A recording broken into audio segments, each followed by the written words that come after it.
Big Brother, mainstream media, government cover-ups. You want answers? Well, so does he. He's Alex Jones on the GCN Radio Network. And now, live from Austin, Texas, Alex Jones. Ladies and gentlemen, it is Monday, June 2nd, 2014. I am your host, Alex Jones, and we're going to be live here for the next 3 hours. I am coming to you from the road with my family. We are going to have Staff Sergeant Joe Biggs, Infowars.com reporter, joining us during the next 45 minutes or so with one of our other reporters, Leanne McAdoo of Infowars Nightly News.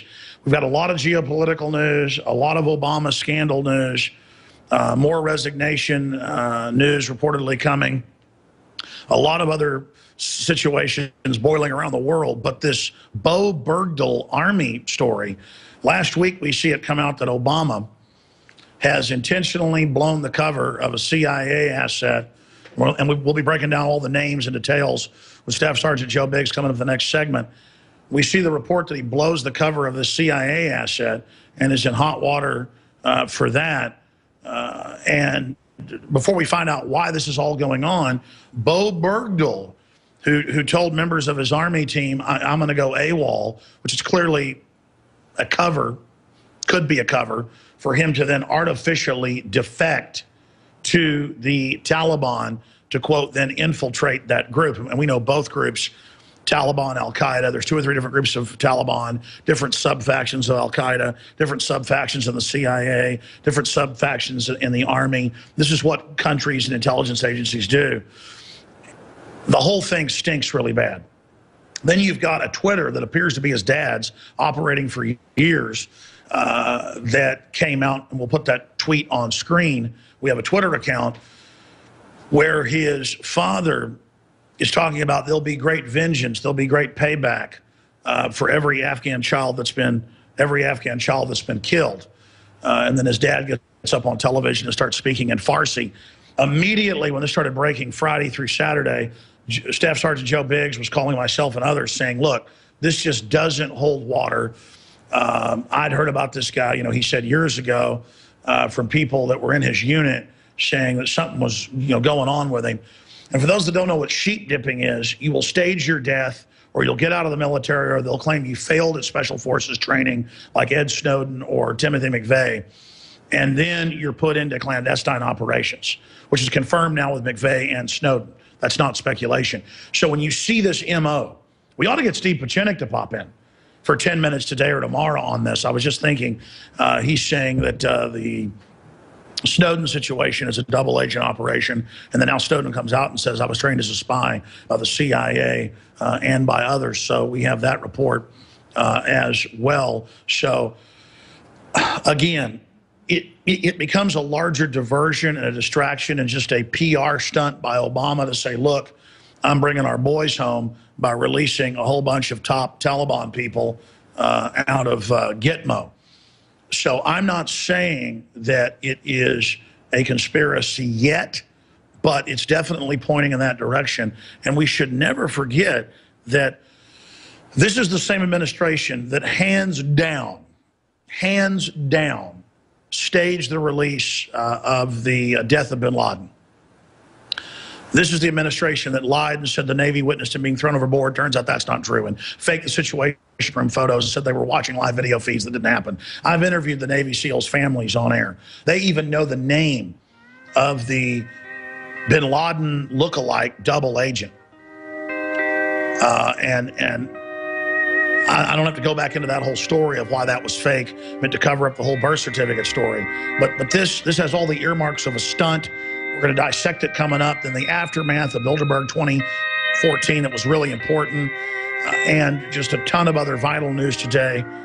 Stay with us. We have some huge guests coming up this week as well. It's a big week. Stay with us. Earlier last week, we had the Washington Times break the story that was then picked up by the other media. Obama insists on protecting intel sources days after blowing CIA agents cover, the head agent in Kabul. in Afghanistan. 3 days after the White House inadvertently blew the cover, yeah, right, of the CIA's top officer in Kabul, President Obama on Wednesday said his administration is committed to effective intelligence gathering and protecting sources and methods abroad. And again, not that this story in and of itself is that important unless you use it to learn how things really work. And a first approximation of this, looking at it this weekend, the Bergdahl Army story, who's been in captivity for almost 5 years, supposedly, looks like an infiltration operation where you purposefully claim you've defected to the Taliban. And then they don't trust you, they grab you, and then you're a quasi-prisoner. And then you act like you've got Stockholm syndrome and that you basically join them. And then you have the dad with his Twitter, reportedly, and it looks like it's his real Twitter. It's not verified, but it's been operating for years, saying, people will pay for the death of Afghan children and growing a big beard and all the rest of it. The whole thing stinks to high heaven. The fact that Obama has him and his wife out there, they wouldn't trot some soldier's dad and mom out unless they absolutely knew who they were and trusted them. This is the same Obama ran the whole fake bin Laden death deal that's been proven to be a fraud, hands down, up one side and down the other. We should probably on the nightly news tonight, and then I'll air it tomorrow, recap the lies of the bin Laden raid with the fact that they court-martialed a record number of people on the aircraft carrier. They said they never saw it. The Navy SEALs that have families who've been on the show, 2 different families, saying, no, we know the name of the bin Laden double lookalike who was killed at the compound, a CIA asset they set up. Turned out the CIA was running in that whole area the fake inoculation program. That was their cover. Again, ladies and gentlemen, this is ridiculous. You send Navy SEALs in to literally kill your own double asset bin Laden lookalike. And then you blow up their helicopter on the ground trying to get rid of them, the experimental helicopter. Then you bury the fake body on the ship, but there is no body. No one sees it. You put fake photos out claiming they're Pentagon leaked, fake situation room photos, fake video feeds that weren't real. Dr. Steve Pieczenik, who is about the most high-level spy we've ever had on. I mean, he co-wrote the books with Tom Clancy. He obviously ran the Camp David Accords, helped found Delta Force with General Boykin, has run all sorts of clandestine operations, snuck into North Korea last year for us because he knows the North Koreans, basically got in and then admitted he was there. He said that was totally staged on my show in 2002 before it came out on CBS News that bin Laden had been treated at a U.S. military hospital in Dubai. He said that before it was in the news. And after he broke that on our show, also a member of the Council on Foreign Relations, high level at the time till he resigned, he then came out and basically predicted even more. And he said this was staged then, that his body was on ice, that they would stage his death later, maybe even in a new administration. And then it all came true like he said. So that said, until about 45 after, we're joined by Staff Sergeant Joe Biggs, a combat veteran, of course, been written about in Esquire magazine for some of the big battles he was in that were covered by the late Michael Hastings, who I believe was probably a agency asset. We don't know which agency, but he had the whole cutout of that inside interagency battles, probably killed with a car bomb to cover that up. Told friends and family he was running for his life minutes before his car blew up. And the FBI was investigating him, said they weren't. So, again, Michael Hastings' friend, combat veteran of Afghanistan and Iraq, just immediately said things didn't fit Friday and Saturday. And I said, hold off, stand down. I don't want to be the first out front on this. I believe you. It is coming on the heels of this head CIA asset having their cover blown. That probably meant that this other guy's got cover blown. And so they said, okay, we've got to now stage you coming back. And I've seen this before where they will have a, quote, Al-Qaeda operative and their cover gets blown as really CIA or Defense Intelligence, and then they'll quietly release them and change their name. So this has been done over and over again. Now, I'm not saying Bo Bergdahl is a CIA asset or is a Defense Intelligence asset, and this is all staged. I'm saying all the pieces and the timing of this points at that. Now, sometimes things point at something, and that's not what it is. But a bunch of red flashing arrows, like it's a late-night diner, are pointing into this thing, and we're just analyzing it. We don't claim we have all the answers, but we have a great pool of experts from, staff sergeants who knew some of the people, talked to folks involved in the unit. He said that to me Saturday, and I said, well, I haven't seen that yet. Then Sunday, it was in CNN, and we'll put that article on screen, that his people in his unit are saying something was weird, looked staged to us, walked off into the desert. This is pretty crazy. And again, that would be the cover for him actually defecting or going AWOL and then getting captured. So we'll get Staff Sergeant Joe Biggs on this. Leanne McAdoo's been following this since she was following the CIA asset section leader in that area, having his cover blown. And again, when they claim this is done by accident, give me a break. When Bush did this, it was a huge deal and should be. Why is it now happening? Because there's interagency fighting going on, bare minimum. And it's not a good trade either. 4 Taliban commanders, or is it 5, for some army soldier. They wouldn't normally do this. Why are they doing it now? This will encourage the grabbing of more soldiers. And again, this may not be clandestine, may be a great guy. I'm not even saying that I believe that's happening. I'm saying things point towards that. We'd be crazy if we didn't bring it up. Staff Sergeant Joe Biggs, what's your take on this? Well, Saturday, just like a lot of people, I woke up to the news that Bo Bergdahl was finally coming home. And I was sitting there thinking, just like most people, that gut reaction, wow, this is great. But as I started really going back and looking at a lot of the stuff that was going on, I saw my buddy Jason Leopold out of L.A.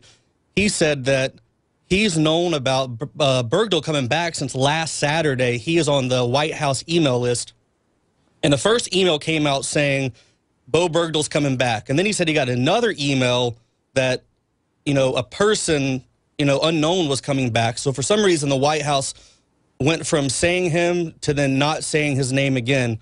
So I found that interesting. But if you want, pull up that video of Bo's father talking to the president Saturday morning. Assist you in all the aspects of your recovery to full health. But most of all, I'm proud of how much you wanted to help the Afghan people and what you were willing to do to go to that length. Father did an interview yesterday on CNN, and what he was talking about, and I just found it chilling. The whole interview, he's very calm and collective, but as soon as he talks about what his son's doing for Afghanistan, you see that vein pop up out of his head, and you see him get real teary-eyed and choked up. And I found that to be just very, unusual. A lot of the people were saying that his son, even before deployment, talked about, he said, hey, if this deployment is bogus, I will walk off the base and into the mountains of Pakistan. You told me that, Seth. You have that article up on Infowars.com.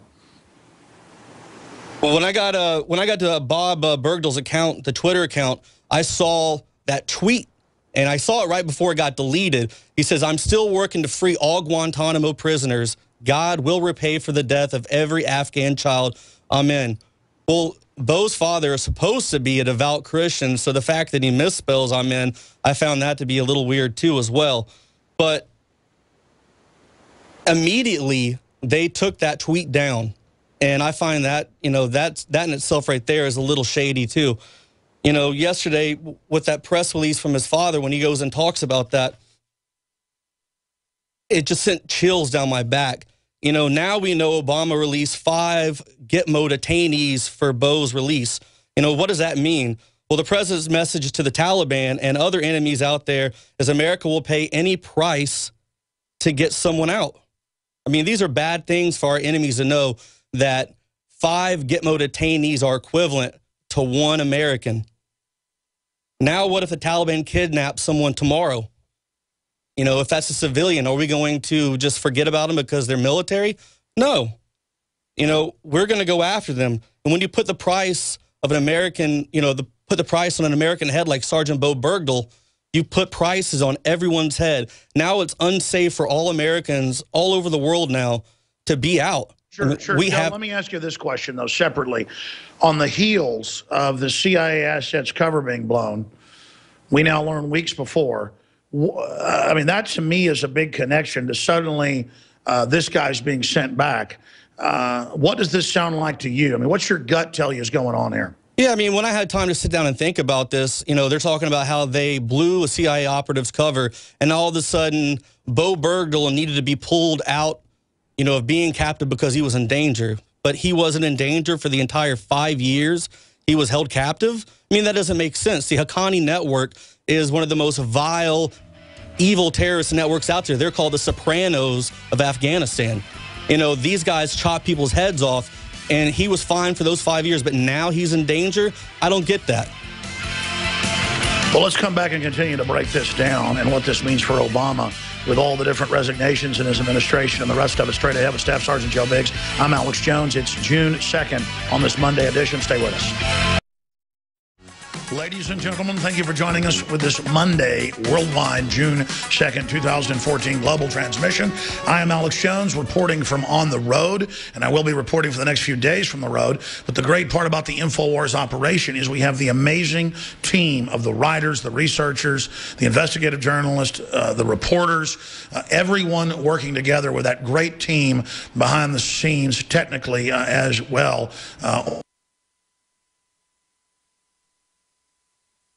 Chris Jordan, John Bound, Nico, everyone. I mean, there's a lot of folks I just don't have time to thank, but they are certainly all amazing in there doing a super job. Now, going back to Staff Sergeant Joe Biggs, who has friends from the Army who knew this guy, and they've turned him into this cause celeb. And you know what? He might have, you know, gone off in the desert and got grabbed by these guys. We need to go back to the original story of Bo Bergdahl. What do we know about that? I mean, how did he get supposedly captured by the Taliban? And why are his comrades saying that he was more of a deserter, and that's the headline in CNN, than this Taliban victim? What's really going on here? And why does his dad get all choked up when he talks about the Afghan people? I mean, that just sounds like a psyop to me. Well, he was in a infantry unit out of Alaska, and when he joined the Army, a lot of the guys didn't like him because they said he didn't interact with people. He read books all the time, stayed to himself, practiced meditation. He would do curls with his saw. You know, he was just very dedicated to his cause at the time. And now we have two stories, and the first story is you know, he had walked off the base and was then AWOL. Another story is that he was on a foot patrol and fell behind, and he actually fell behind to use the bathroom. He had, you know, sat down to use the bathroom, and a Taliban guy grabbed him and, you know, took him. And you can, if you read the Hastings article, it talks about, he's got some of the chatter in there on the Taliban. They were laughing, saying, oh, we've got an American. Let's make a video. Let's get it out to everyone and let them know that we have somebody. So there's two different stories, but I find it believable that he did walk off the base and desert. What do you think about that? Well, I mean, that's what his buddies are saying, and they could be wrong. It's just that, again, he didn't fit in with everybody, and just what you described there, it sounds more like an intelligence agency operative's MO than a soldier's MO. What do you think? Well, the funny thing is about his father. He is a U.S. Postal Service worker and had been for 20-something years. The fact that he speaks Pashtun in a very perfect dialect, I don't know many people in Idaho who probably speak Pashtun, but I think it's kind of odd that this man speaks it to the T.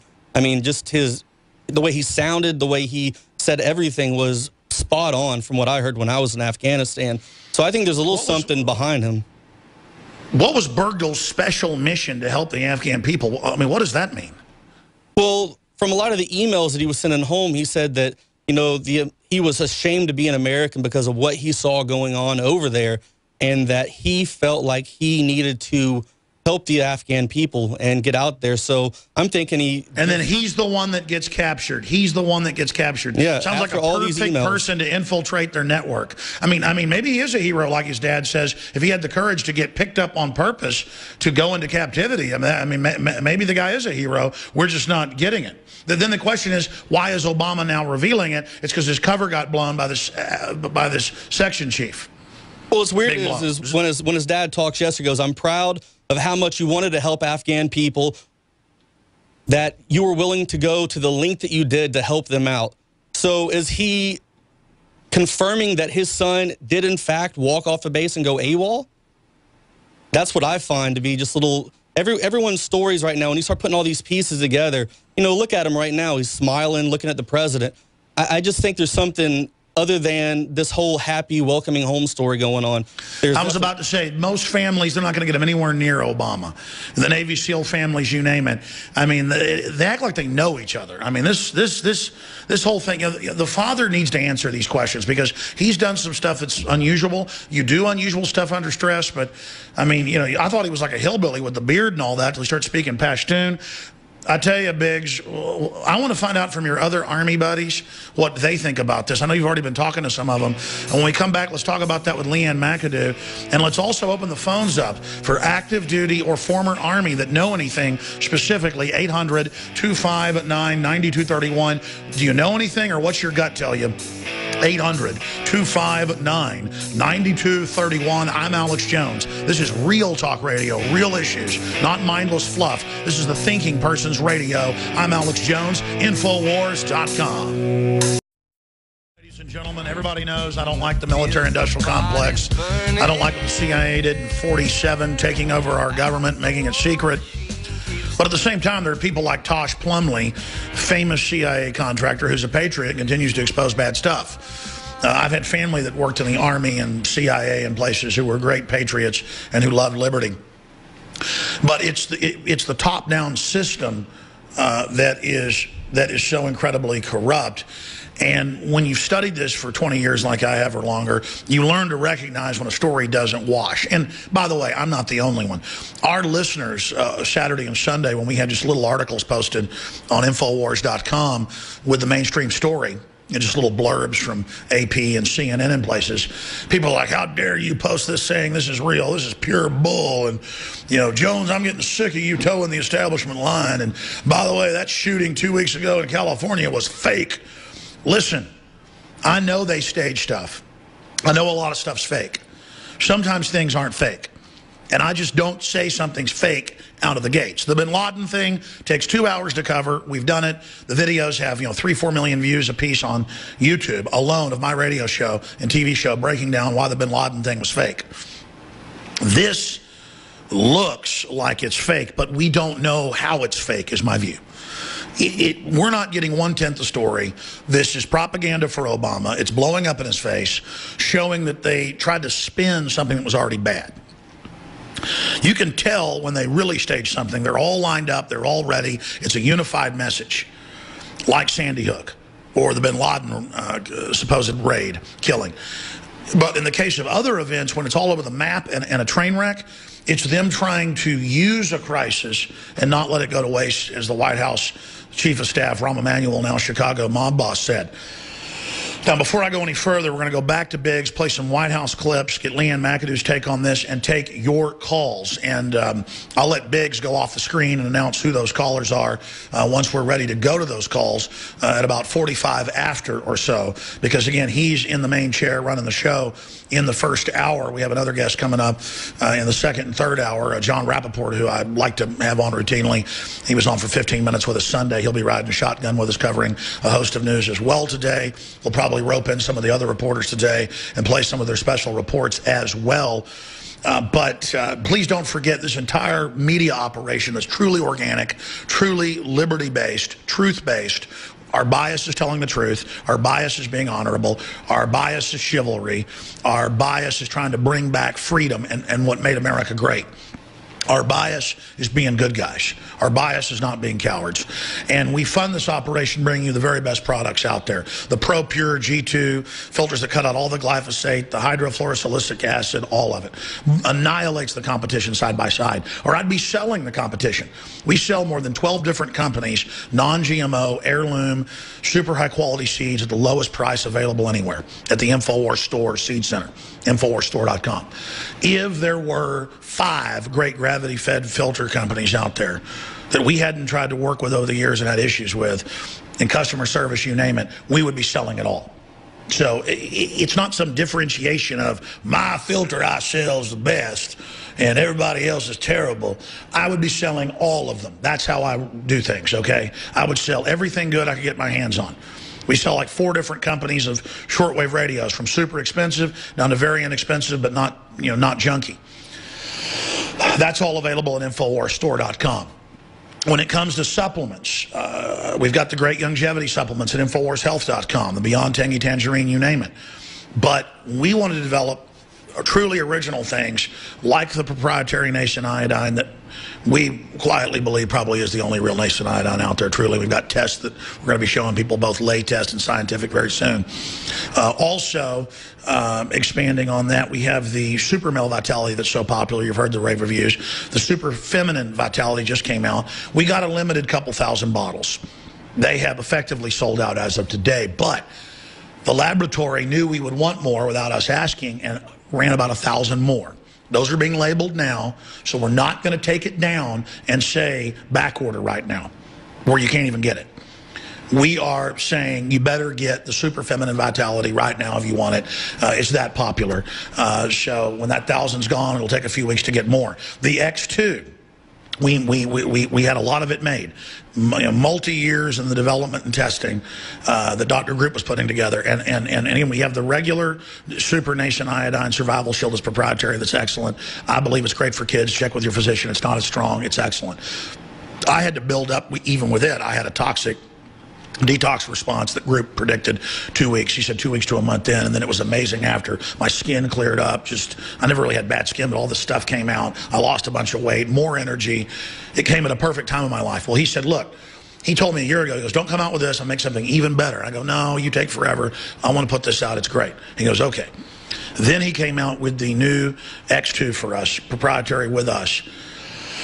And it's bright red. It's not black or dark brown like the other iodines that you still need, obviously, but aren't as good from our research. And then you had the other more palatable but weaker.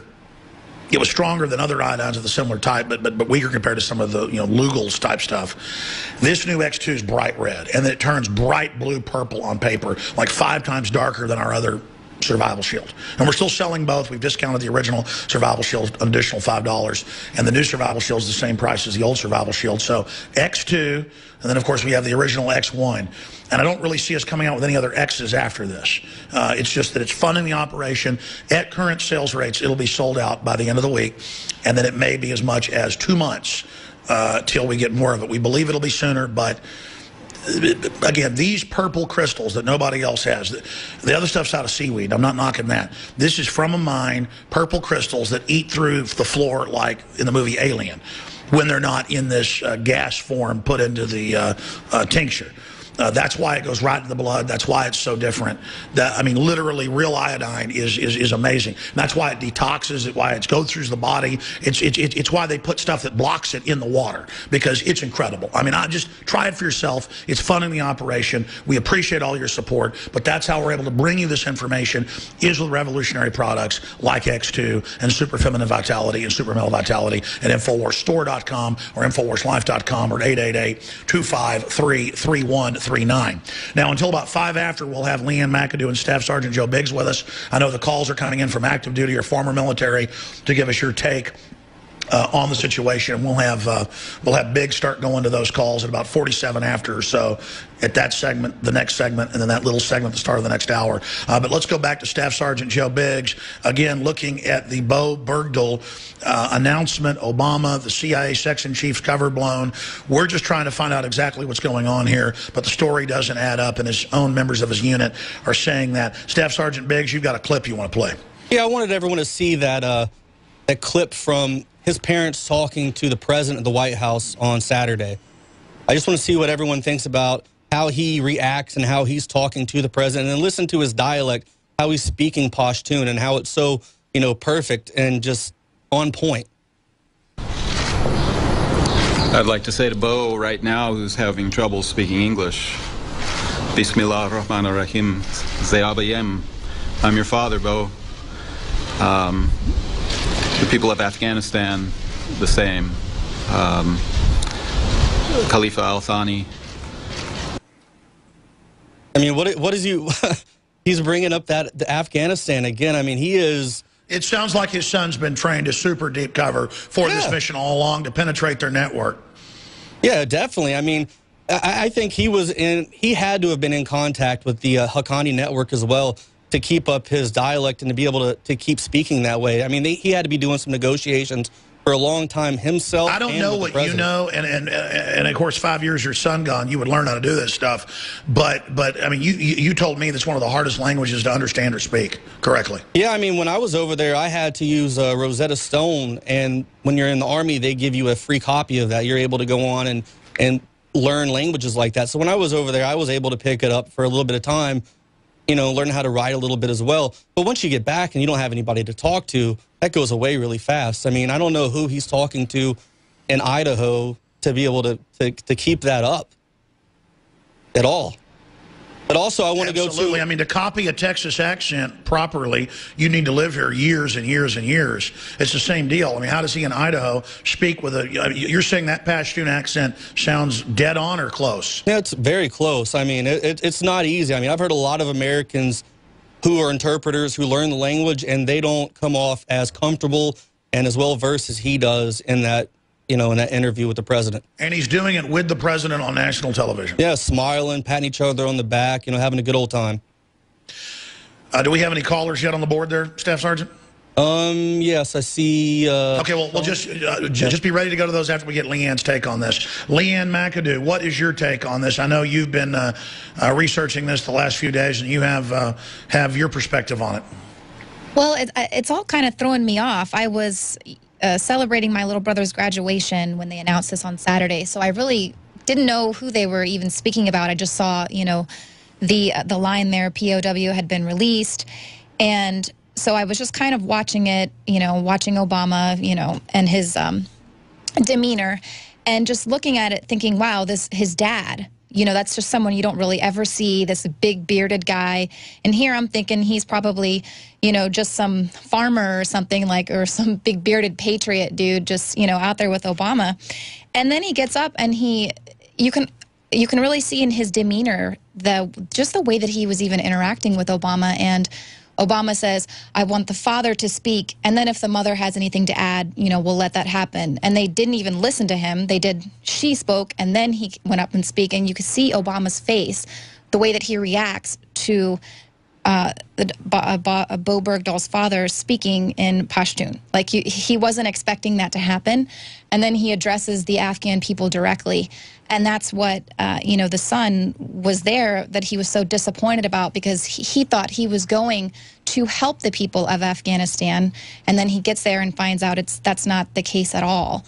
So did his father at some point become a sympathizer with them as well? Or, I mean, clearly, like, he's got the beard. Well, that is Stockholm Syndrome. I mean, this could just be Stockholm Syndrome, that more and more people, and Americans are primed for this now, that when they're under an oppressor, they tend to start worshiping the oppressor. And that explains the worship of our big, fat, out-of-control, evil government. That could be it, too. It could be he's deep cover to infiltrate the group. Well, that was my first instinct. That was my very first instinct. I know that's what you told me Saturday. Yeah. Well, because I didn't know who they were speaking about, and then I just see him, the man, come out and speak Pashtun and say, you know, thank you so much for everyone that's helped. And then I was like, man, that guy is deep cover. That's deep cover right there. That they're getting his kid out now, who had gone to, you know, such lengths to assimilate into this network, and then his father as well. I mean, that's to me, that's my first instinct. Well, show that Brett Bart article real quick, if you don't mind. And it's titled, Did the Obama White House Trade 5 Terrorists for Taliban Sympathizer? And it says, in 2010, the Taliban claimed that Sergeant Bo Bergdahl had converted to Islam and had taught them bomb-making techniques. Bergdahl had also changed his name to Abdullah. You know, this is very comparable to the Tale of Sergeant Brody and the Homeland show on Showtime. That's what, I'm glad you said that. I was thinking about that last night and forgotten. That's what the angle we need to look at here, because I'm telling you, they have this narrative on all these shows like Homeland and cartoons and everywhere, that the vets are going to be the terrorists, that the vets have all turned to Taliban, they've all turned to Al-Qaeda, they're all going to attack you, which is ridiculous. So they have to manufacture it then in this narrative to make the troops and the Tea Party the new Al-Qaeda. I've been writing articles for 6 years about how they were going to claim white Al-Qaeda and claim this narrative because we got some of their internal documents that we published, obviously. And then here we are, you know, saying why we don't trust it. That's because our subconscious has all this data we've already covered in thousands of shows, and now it's bubbling out. That's the angle right there, Biggs. You just hit it. Right, exactly. Well, we were speaking, you know, on Saturday, just watching this, and Biggs is like, well, the real story is the fact that we traded these 5 terrorists for this one soldier that's going to set an awful precedent. But less than 24 hours, you know, usually the media would just say, well, Obama says this guy's a hero, case closed, let's move on. Less than 24 hours later, they are already, all these articles with all this backstory saying, did we just, you know, rescue this guy who had defected anyway? And so they were immediately going with this different story. And so I was talking to Biggs, like, you know, we've got the photos that surfaced of the first white suicide bomber, and how this was foreign policy, I believe, who's saying that the big fear is that Americans teaming up with Al-Qaeda affiliated groups will return to the U.S. to conduct terrorist attacks. And so now they're kind of pulling in this whole story. Well, I was talking to my buddy yesterday, Jason Leopold, and the FBI likes to call him the FOIA terrorist. And, you know, I wanted to throw a few of these things by him as well. And one of the things he had mentioned was, he's like, remember that email you got from Hastings? And he said that the FBI was coming after him and were looking for him. And I go, yeah. He's like, I think this is what it was about, because if you remember, Hastings' last article was America's Last Prisoner of War, and it was about Bo Bergdahl at the time. And wait, it's all coming together. Yeah. I'd forgotten you'd said that. You need to get your buddy on the show. Can you do that? Possibly. I'll give him a call again today and see what he can do. Well, let's do it tomorrow. Yeah. But I mean, this is, wait a minute. I forgot. Hastings did an article about this. You were just mentioning it. Oh my gosh, this really, oh my gosh. So what does your buddy think?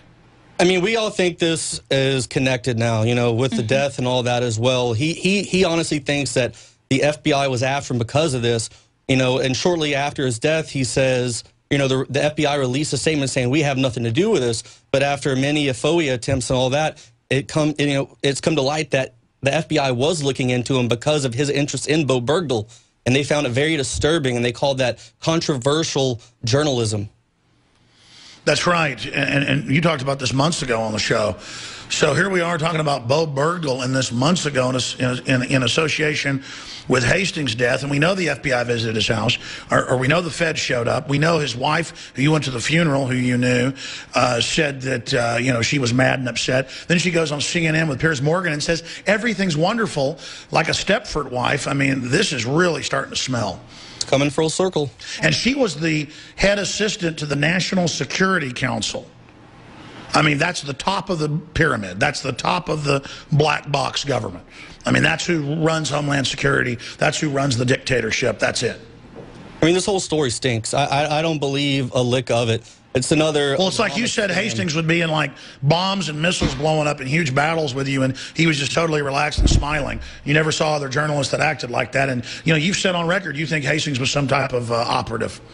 I mean, he was down in there. I mean, and another thing, though, as well, though, is he thought that, you know, for a while, he thought his wife was almost kind of sent there as a mole, too, to well, of course, spies are going to have spies on each other. I mean, this is just out of control.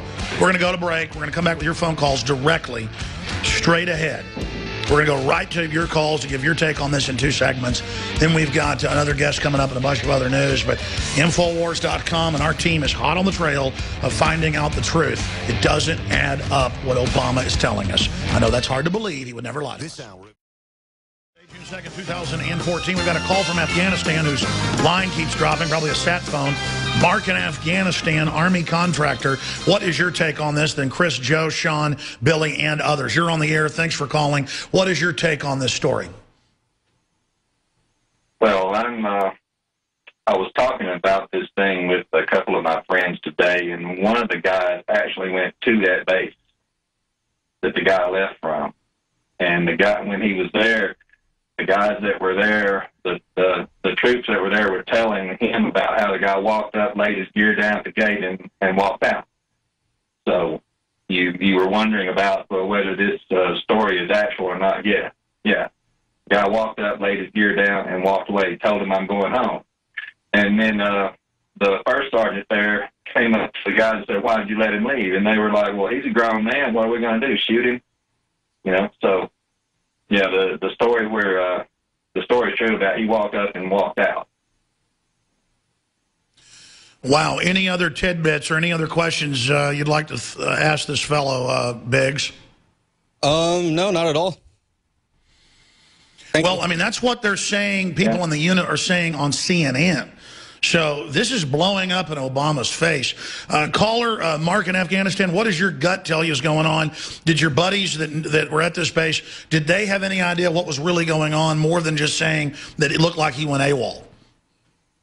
No, it just this guy just flipped out the way that he done out here. You know, you have one guy that flipped out and went and shot a bunch of people up. You have this guy that walked away. You have people out here capping themselves. I've heard soldiers talking about other soldiers capping themselves. You know, and they're kind of like, well, why? You know, I mean, for the people that have been out.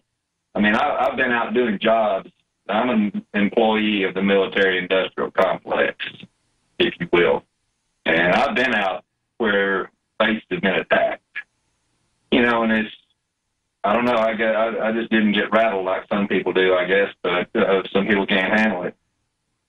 But why they do what they do, I don't know. Nobody really. Mark, very, very interesting information. Thank you so much. Joe in Connecticut, Army vet. What's your take on this?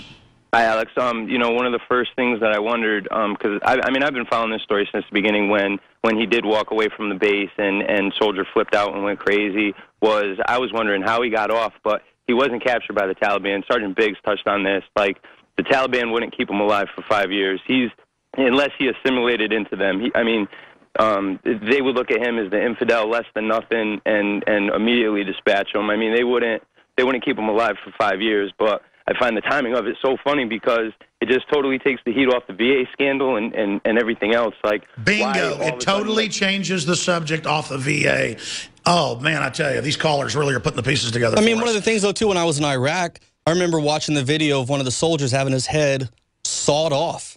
I mean, that is a chilling image that will never leave my mind. And the last thing I would ever do was walk off of a base because I know in the back of my head that I could get my head chopped off. I know if I fell behind in a ruck march, I could get my head chopped off. You know. Well, my cousin was telling me about how off of a base is because you know you have nothing to fear.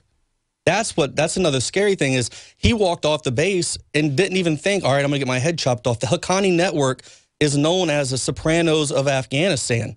I mean, these are bad guys. They run. Well, I was about to say my cousin was giving backup to these medevac helicopters, but there are all these burned kids on a road.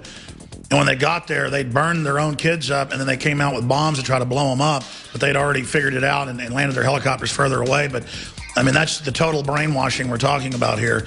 Amazing. Thank you, Staff Sergeant Joe Biggs. Thank you, Joe in Connecticut. Yeah, this diverts off. I guess it's the new Malaysian plane story from the VA scandal that was absolutely exposing them. Chris, Sean, and Billy, your calls are coming up. Stay with us.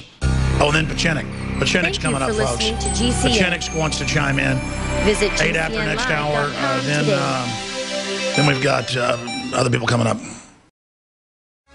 The Bo Bergdahl story, the last article written by, and he had more articles coming out. Michael Hastings was on this. Notice we have one of his good buddies, Staff Sergeant Joe Biggs, working for InfoWars. He's been saying these are connected for a long time since he died. I don't know, 6, 8 months ago, however long ago it was, maybe a year. Time flies. How long has Hastings been dead now, Joe? It'll be a year, June 18th, so we're coming right up on it right now. So almost a year. And I mean, we got to go back to all those shows where you mentioned it might have been the Bo Bergdahl case. I remember rolling my eyes. What's a POW have to do with it? I mean, this is really getting serious now, folks. And as usual, we're right on top of what's going on. We just haven't figured it out yet because we're always in the middle of it to begin with. But Leanne McAdoo's riding shotgun. Steve Pieczenik's coming up to give his take. And Leanne and Joe can have a roundtable discussion with callers. Chris in Nevada, Army and law enforcement vet. What is your take on this whole story? All right, Alex, thank you for this provocative, truth-based journalism that you're doing this morning. And hats off to Sergeant Biggs for his service. My apologies. Thank you. That's all right, brother. What do you think's going on here? A couple of factoids. One, whenever this purported father, Robert Bergdahl, is making his announcement, and the wife is speaking. Look at him in the background. Observe. He has a very pronounced closing of his right eye, leaving the left eye open specifically, almost like a wink and a nod signal to somebody. Don't know who, but it's very obvious he's communicating in some sort of fashion to alert someone. It's just like in the show Homeland, how Sergeant Brody does the same thing as finger tappings when he was sending the videos back home when he was being held captive. It's the same thing. I think he's kind of sending some kind of code over that video doing that. Absolutely. Also, when you look at Hagel's coming out and trying to claim that capitulation and negotiation with terrorists is merely hostage negotiation, it speaks to the lies that they're trying to fabricate in this rhetoric-based story, followed by Susan Rice's coming forward, him-hawing around, stuttering, her lack of credibility based upon her lies perpetrated in the Benghazi scam with Hillary Clinton, just really have destroyed any pretense of credibility she may have ever had, and she seems to be a agent of Valerie Jarrett in the White House, the real talking hand for the puppet Obama. But these are really things that fly in the face, and like you say, his perfect speaking of Pashtun really just defied any concept of normality for an American unless they have absolutely been schooled in that particular language for a lengthy time. Yeah, I agree with you 100% on that. I mean, he's definitely... And that leans towards him being an infiltrator for some agency, not actually being a double or going over to the Afghans. And so in my gut, that tells me this is part of a whole new rollout that, oh, look, the Tea Party and the soldiers are Al-Qaeda, which we see them actually trying to promote right now in the news, flipping Homeland Security onto the American people. Your take on that, Chris, and then Joe Biggs.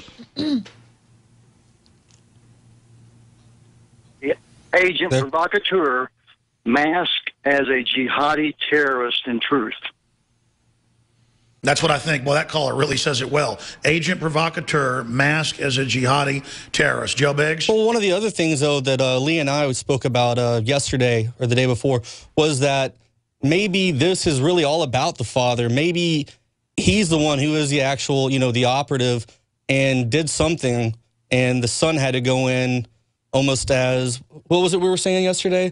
Remember that we were saying that we were thinking that the father was the one who was actually working for the CIA, and he had done something. Because you could see when he's talking to the president, he has that snarl look, you know, almost kind of like, ha, you know. He had to negotiate to get his son. Well, bottom line, they're covering something up, and this is distracting from the VA scandal, and I don't believe a word of it. And now we remember Hastings was hot on the trail of this. I mean, this is big. We'll be right back, and we'll get more from Leanne McAdoo and Steve Pieczenik and Joe Biggs. Stay with us.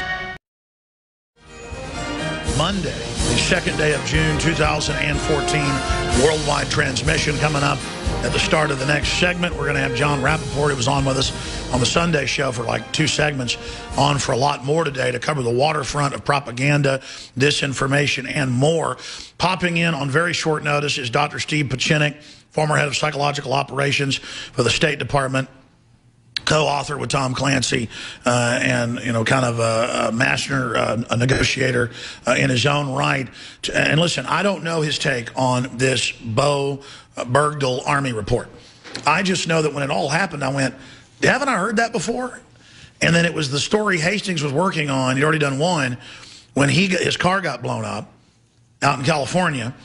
And then the wife was getting threatened and everything. And then she goes on TV and says, everything's fine. She's the head, you know, minion at the National Security Council. Doesn't get any more high level than that. I mean, you know, in those meetings with like 8 people, she's in there. I mean, I think both of them have the cutouts of spies of some agency. And Biggs knew him. You know, Esquire articles in serious combat. And he said all of their media would basically freak out. Biggs just loved it, was smiling and enjoying, you know, rockets falling all around him. Or, you know, Biggs was saying that about Hastings, Staff Sergeant Joe Biggs, who works for Infowars.com. And now you have Bo Bergdahl and his dad, if you just joined us, his own buddies saying, no, he walked off the base, he went AWOL. Well, Biggs was telling me that days ago when this first broke, and I said, I can't find that. We're not going to go with that. Well, now it came out what Biggs said. Biggs has friends that were in the unit with him. And we've had contractors calling in saying, no. I mean, we know people on the base, same thing happened. He left. He said he was going. Same thing CNN's reporting. So there's a lot of issues here. I want Leanne McAdoo to be able to ask some questions, and also want to get Joe Biggs to be able to ask some and kind of recap this. But just briefly, because I appreciate you popping in on short notice. You were just on the Sunday show. Dr. Steve Pieczenik, what do you know about this? Because sometimes you know what happened. Or what is your take on it? Are we wrong to think this doesn't make sense with the CIA boss in Kabul getting his cover blown by Obama 2 weeks ago, and then now this happens? Was this guy's is this guy a deep cover infiltrator into the Taliban, into the Haqqani network? Dr. Pieczenik, what do you know? Well, what I know is I'm going to give you a very special, unusual story that will show you the hypocrisy and inconsistency of this administration. 1 month ago, I was served a subpoena by the FBI on behalf of the U.S. Attorney of the Southern District of Florida by the name of Brian Fraser at the behest of the Justice Department, Eric Holder, and at the behest of Cecilia Altornaga, United States Supreme Court District Judge, requesting my presence and the potential indictment for having non-negotiated against terrorists 35 years ago as the U.S. military officer and Deputy Assistant Secretary of State. And I was brought in on charges of criminal charges for doing exactly the opposite and being consistent with our policy of no negotiation with a Red Brigade terrorist. And as a result, the Aldo Moro, the Prime Minister of Italy, died.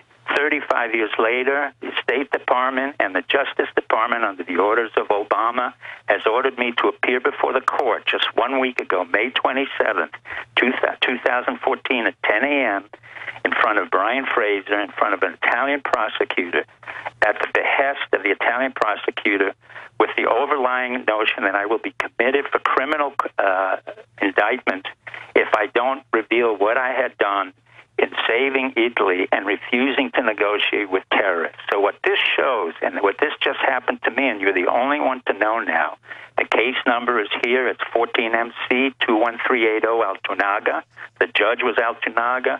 The Attorney General was Brian Fraser. And I was brought up on charges that I potentially have killed a prime minister because I refused to negotiate in a time of war with Aldo Moro, with his Red Brigade. I was a U.S. military officer in combat, and I was a Deputy Assistant Secretary under Jimmy Carter, and for the very opposite reasons that this president, who's been a total hypocrite and a total incompetent, along with Eric Holder and the U.S. military, they have negotiated with a terrorist, allowed a deserter, this is a deserter, this is not an infiltrator, to leave his post. He should have been jailed, stockaded, and incarcerated. And he is not a prisoner of war. He is a deserter. He should have been tried. I, in turn, have been tried for saving my country, saving Italy, and I've had to pay $20,000 to a lawyer just to show up to explain why I did. By the way, Dr. Pieczenik, I've got to interrupt you, and we'll go to our guest at 33 after. This is too important. But for people that don't know, Dr. Pieczenik will never talk about this on air, but I've gone and checked into him over the years. It's in the London Independent, the BBC, and Le Figaro in France, and the biggest papers in Italy, where they say Dr. Steve Pieczenik killed the prime minister by manipulating the Red Brigade and not negotiating, and then they killed him. Which is crazy, because how is not negotiating killing him when they're the ones that killed him? So that's in the papers 10 years ago, 20 years ago, 5 years ago. I mean, you can look up Dr. Steve Pieczenik, and that's pretty much what you get on him. I mean, you know, running those operations with the Army and others. And, of course, he helped found Delta Force with General Boykin, who's also a listener of the show.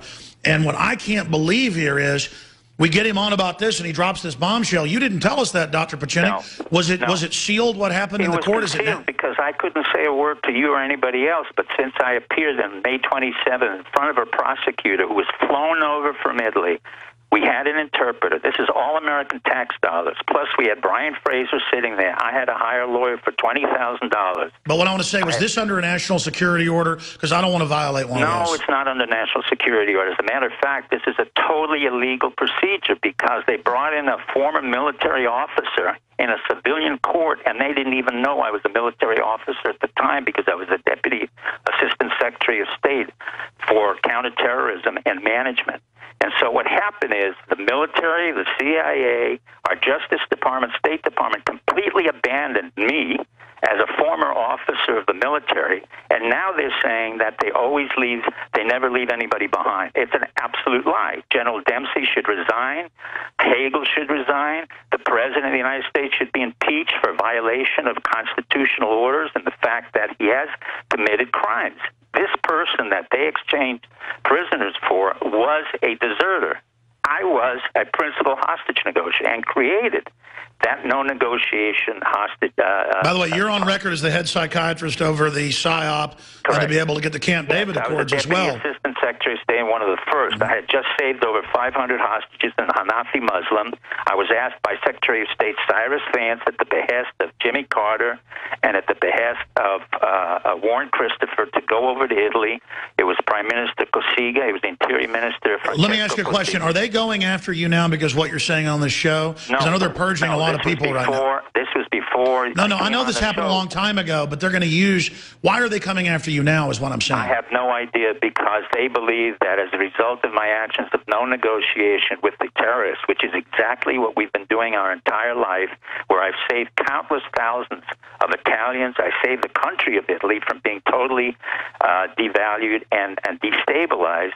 They are now going. Now, for those that don't know, the communists were going to take Italy over at that point, and you are credited with stopping it. And the communists, the PCI under Berlinguer, refused to support the Red Brigade. So what you have is a situation where the president abandoned a soldier like me. The military, I had requested that our military help me. They abandoned me. The CIA abandoned me. You're talking about Justice abandoned me. You're talking about State Department, Kerry. And in contrast, they're telling you how great they are in a situation where you have a deserter and a man who didn't serve our country and who became an ally of the Al-Qaeda unit or the I know, and they're spinning it. They're spinning it, and his dad speaks perfect Farsi. Joe Biggs, Staff Sergeant Joe Biggs, says none of this smells right to him. Joe, Leanne McAdoo, do you have any questions for Dr. Pieczenik? Well, Leanne? Go ahead. Go ahead. Oh, well, one of the things I wanted to ask, though, was, how many American lives do you think are going to be endangered now by us negotiating with terrorists now?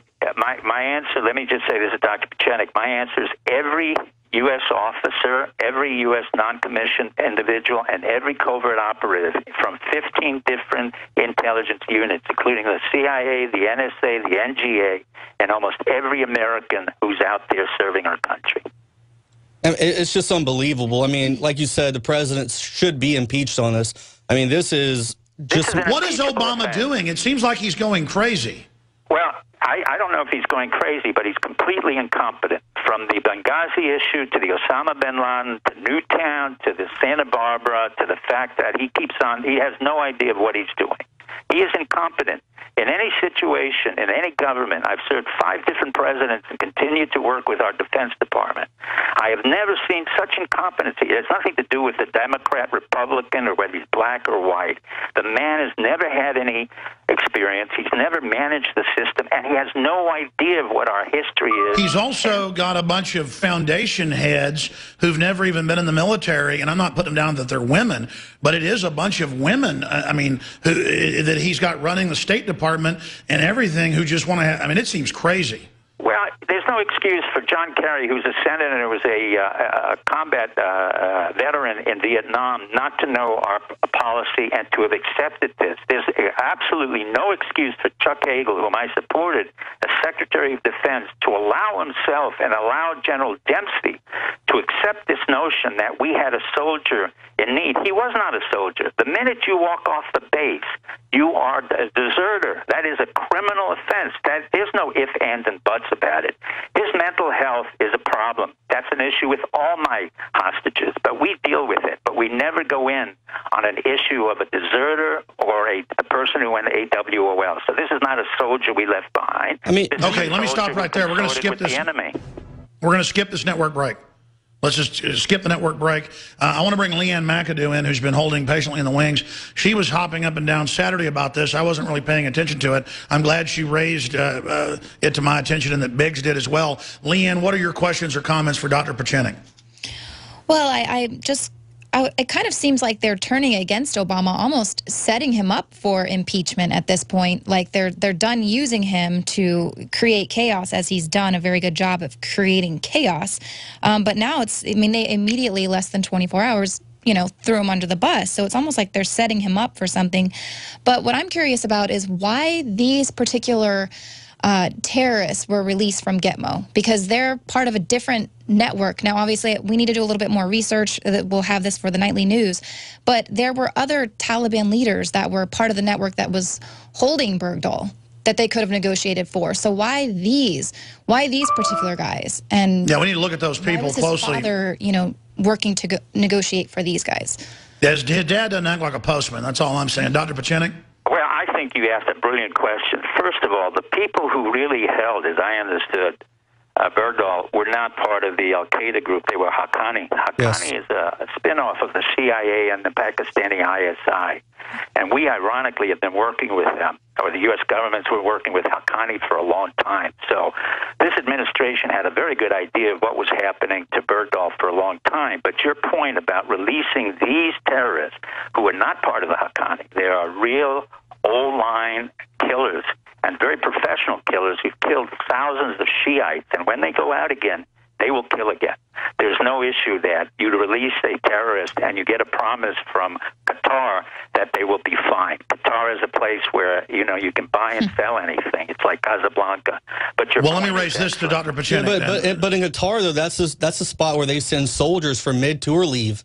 So you're going to have soldiers in Qatar, and you're going to have these 5 terrorists who hate America running around out there having a field day. Correct. And then how can we guarantee that this government can even, keep dibs on these guys? I mean, let me throw this out. Well, they may have been turned or something, but the point is, we don't know that, or we can get Pieczenik's take on it. Here's my issue. We're seeing a public reset with Libya, Syria, and all these other proxy wars to try to put Al-Qaeda and jihadis out of Saudi Arabia in charge all over the Middle East to destabilize things further, overthrow more stable governments. I know Pieczenik was actually arrested by Assad's dad, so he's not a big fan of him, but I want to get his take on this. This looks like a public reset to me with Al-Qaeda affiliated groups. I understand the Haqqani group goes back to 79 as Zbigniew Brzezinski and the administration you were first in, but expand on that. Dr. Pieczenik, does this feed into the reset I see happening with Al-Qaeda?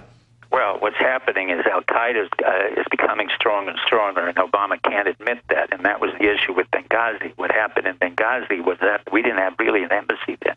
We had a house where we were interrogating the terrorists and basically shipping guns into Syria, which is what we're doing again. We have no policy, and I think what the person said correctly is we're not imploding the president. The president is imploding himself. He has no control of what's going on. The CIA has no real intelligence. They're shipping guns into the system, and they're increasing the volatility of the area by really incompetency. And what's happening now is we have to probably go in at some point in order to control it. But right now we have CIA operatives in Jordan who are determining which terrorists can go in there and who are moderate, which is absolutely absurd. Once you're a terrorist, you're a terrorist. There is no such thing as a moderate or extreme terrorist. If you're willing to use violence, you're willing to use violence. What you're seeing now is the absence of intelligence, competency, and a historical sense of what's happened to our country, and a future sense of where we should be going. It's as simple as that. We have an incompetent president, sure, an incompetent Secretary of State, and an incompetent Secretary of Defense.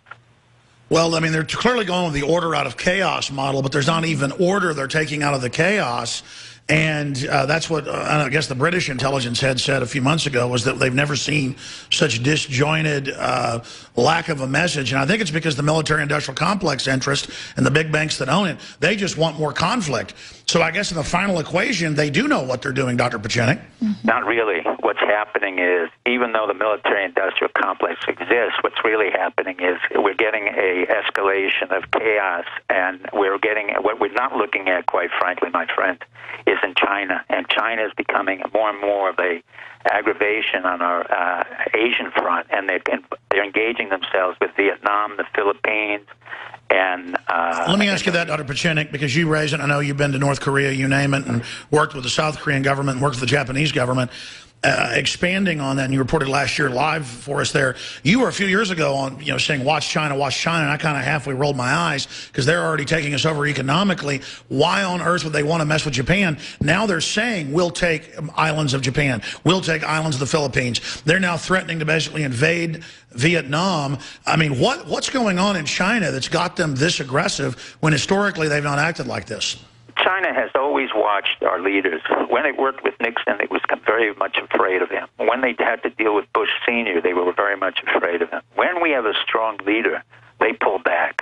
When you have a weak leader, you have people like Putin who will annex Crimea, and you will have the Chinese leadership say, okay, now we will go into the Spratly Islands. The reason they're going into that area where we have a national interest or a world strategic interest is because it's oil.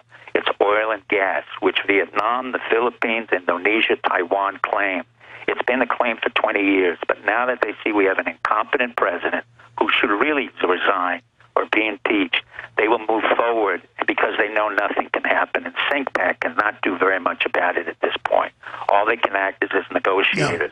Yeah, for those that don't know, the Chinese have been with arms taking over oil rigs and stuff already. So, correct. I mean, this is really escalating fast. Correct. And at the same time, we're incredibly escalating into a chaotic state in the Middle East. In short, we have a president who doesn't belong there, who has no idea what he's doing.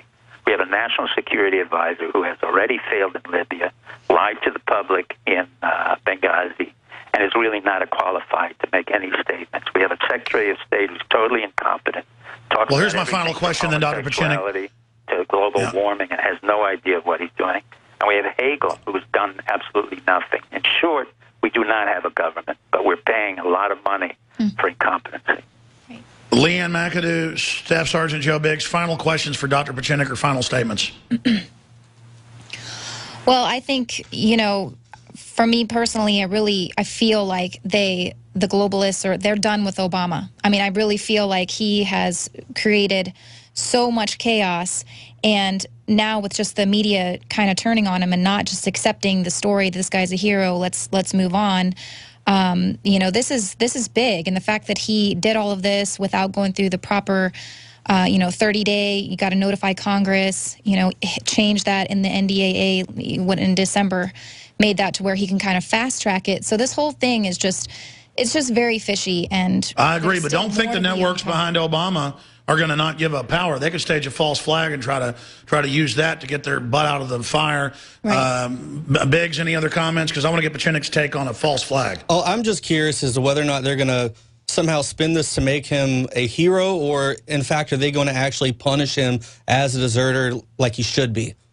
They're going to spin him as a hero, but the irony, what you just brought out is an excellent point. The more they make him a hero, I can guarantee you from his own personal dynamics, and I've dealt with a lot of hostages who were not heroes, none of whom was as treasonous as this gentleman was, he will commit suicide at some point. There's no question about it, because he knows very well he was treasonous, he was AWOL, and he consorted with the enemy. I've never met a hostage who could not speak English after years of being incarcerated with their terrorists. I've never seen that. And what it means, in fact, is that he became one of them. They never tortured him. They never harmed him. He knows that. He admitted it. Yeah, they chop people's heads off all the time, but he's left unscathed. Right. He's left unscathed. And the first words that are, words of Arabic and then Pashtun, and the inability to speak English tells me that he went completely to the other side willingly. And by the way, his dad knows that, because he said, you need to, like a diver coming up too quick, you could end up dying. So I guess the Army doctors are telling him that, Dr. Pieczenik? Well, what's happening is his dad basically intimidated Obama and the administration, because what happened is this man should never have been recruited into the Army. This was a very sweet boy. He was an ex-ballet dancer dancing in the Nutcracker Suite, and he was a free spirit who grew up in a cabin lodge with no phones, nothing else. His father was kind of a hippie, and that's all fine. When he went to the recruiter told him, no, we in the Army are basically like the Peace Corps, but we have guns. Give me a break. break, and this guy ended up to be a machine gunner. I mean, this was... Yeah, he was a the saw reason gunner. the military is really totally embarrassed and should be embarrassed. And Dr. Pieczenik, we're out of time. Thank you for the short notice. StevePieczenik.com. Thank you, Leanne McAdoo, Joe Biggs. We'll have more. Stay with us. We're on the march. Rappoport's The coming up. Empire's on the I'm Alex run. Jones. Stay with us. All right. You know, sometimes we don't have him on for 4 or 5 months, then we'll have him on 3 times in 1 week. But I want to make him a bigger part of the nightly news and also the whole operation. And he's John Rappoport, best-selling author, researcher, political analyst, investigative journalist, and so many other hats. He's coming up in just one moment to cover the waterfront of issues. And I know that we have Sean in Wyoming worked on issues concerning the question I had dealing with Bergdahl. And we've got Brandon in Texas, who's active Army, who's been holding as well. So we'll finish up with Bergdahl first with Rappoport and get his take on that, because he's always up on the news as a news hound. Let those callers that have been holding for 30 minutes get off the line, Brandon and then Sean, and then move forward into all these other issues with the host of NoMoreFakeNews.com, John Rappoport. Before we go any further, we are going to sell out the Super Female Vitality. All it is 10 well-known herbs that are organic and concentrated in a live, cold-pressed tincture form. And that's why everyone I talk to, I mean, almost everyone. I know one person, it's now like 10 women I know that have taken it. One person said it made them tired at first, and that's because they think they had a hormone imbalance or something. So it can affect people differently. Have said it makes them bounce off the walls with energy, libido, you name it. They had already at the laboratory run less than 1,000 extra for our next order. So we can get those so we're not back ordered. Those are coming in a few days. But when those are gone, it could be 3 weeks, it could be a month and a half, because we're waiting on 2 of the herbs that are raw to be cold pressed. And you got to get them certified organic and all the rest of it. We're very neurotic about that because we want to bring you the very best quality. I mean, it costs us $15 to $20 a bottle. Other people have similar stuff. It's like $2 a bottle, and they sell it for $100 instead of $50 like we do. And this is how we fund our operation, bringing you the Super Male Vitality, which we have plenty of, the Super Female Vitality, and the X2 Iodine. Now, again, we came out a year ago with the first Survival Shield. We still have that in stock and have discounted it, and it's great. It turns blue on paper. All the other iodines turn black. And that's because we believe they're bound with the alcohol or something, but you still need it. You still need iodine. The problem is it's not palatable for kids and things like that. He came out with the X2 that is from deep iodine crystals that are purple. And that's why it's important on paper, folks. It turns purple. The other iodines don't turn purple, you'll notice. That's because this is real pure iodine, and that's why Dr. Group believes it goes into the blood and just has this big effect because it just goes right into you. Now, consult your physician before you take it, and or your healthcare provider, and I would go slow. That's my advice. You know, this is all, I mean, even the government admits you need iodine. They used to put it in the salt, and they don't now. And instead, they put stuff in the food chain that's the opposite of it, the bromines, the bromides that block iodine. But for me, this has just been life-changing. And we love to promote and sell things that are excellent, that help fund the operation and the hardcore free speech we have. So, bare minimum, try it out for yourself if you're talking to your healthcare provider and reading all the disclaimers and things. I mean, hell, they can make you have disclaimers for vitamin C now, folks. So just whatever, look into it for yourself. And bare minimum, you've helped the broadcast. Bare minimum, you have funded hardcore free speech. And I want to thank all of you that have gotten the products. You've heard the rave reviews. I believe, like we've seen in almost all the other cases, you will love it and be blown away by it and become a regular user of it.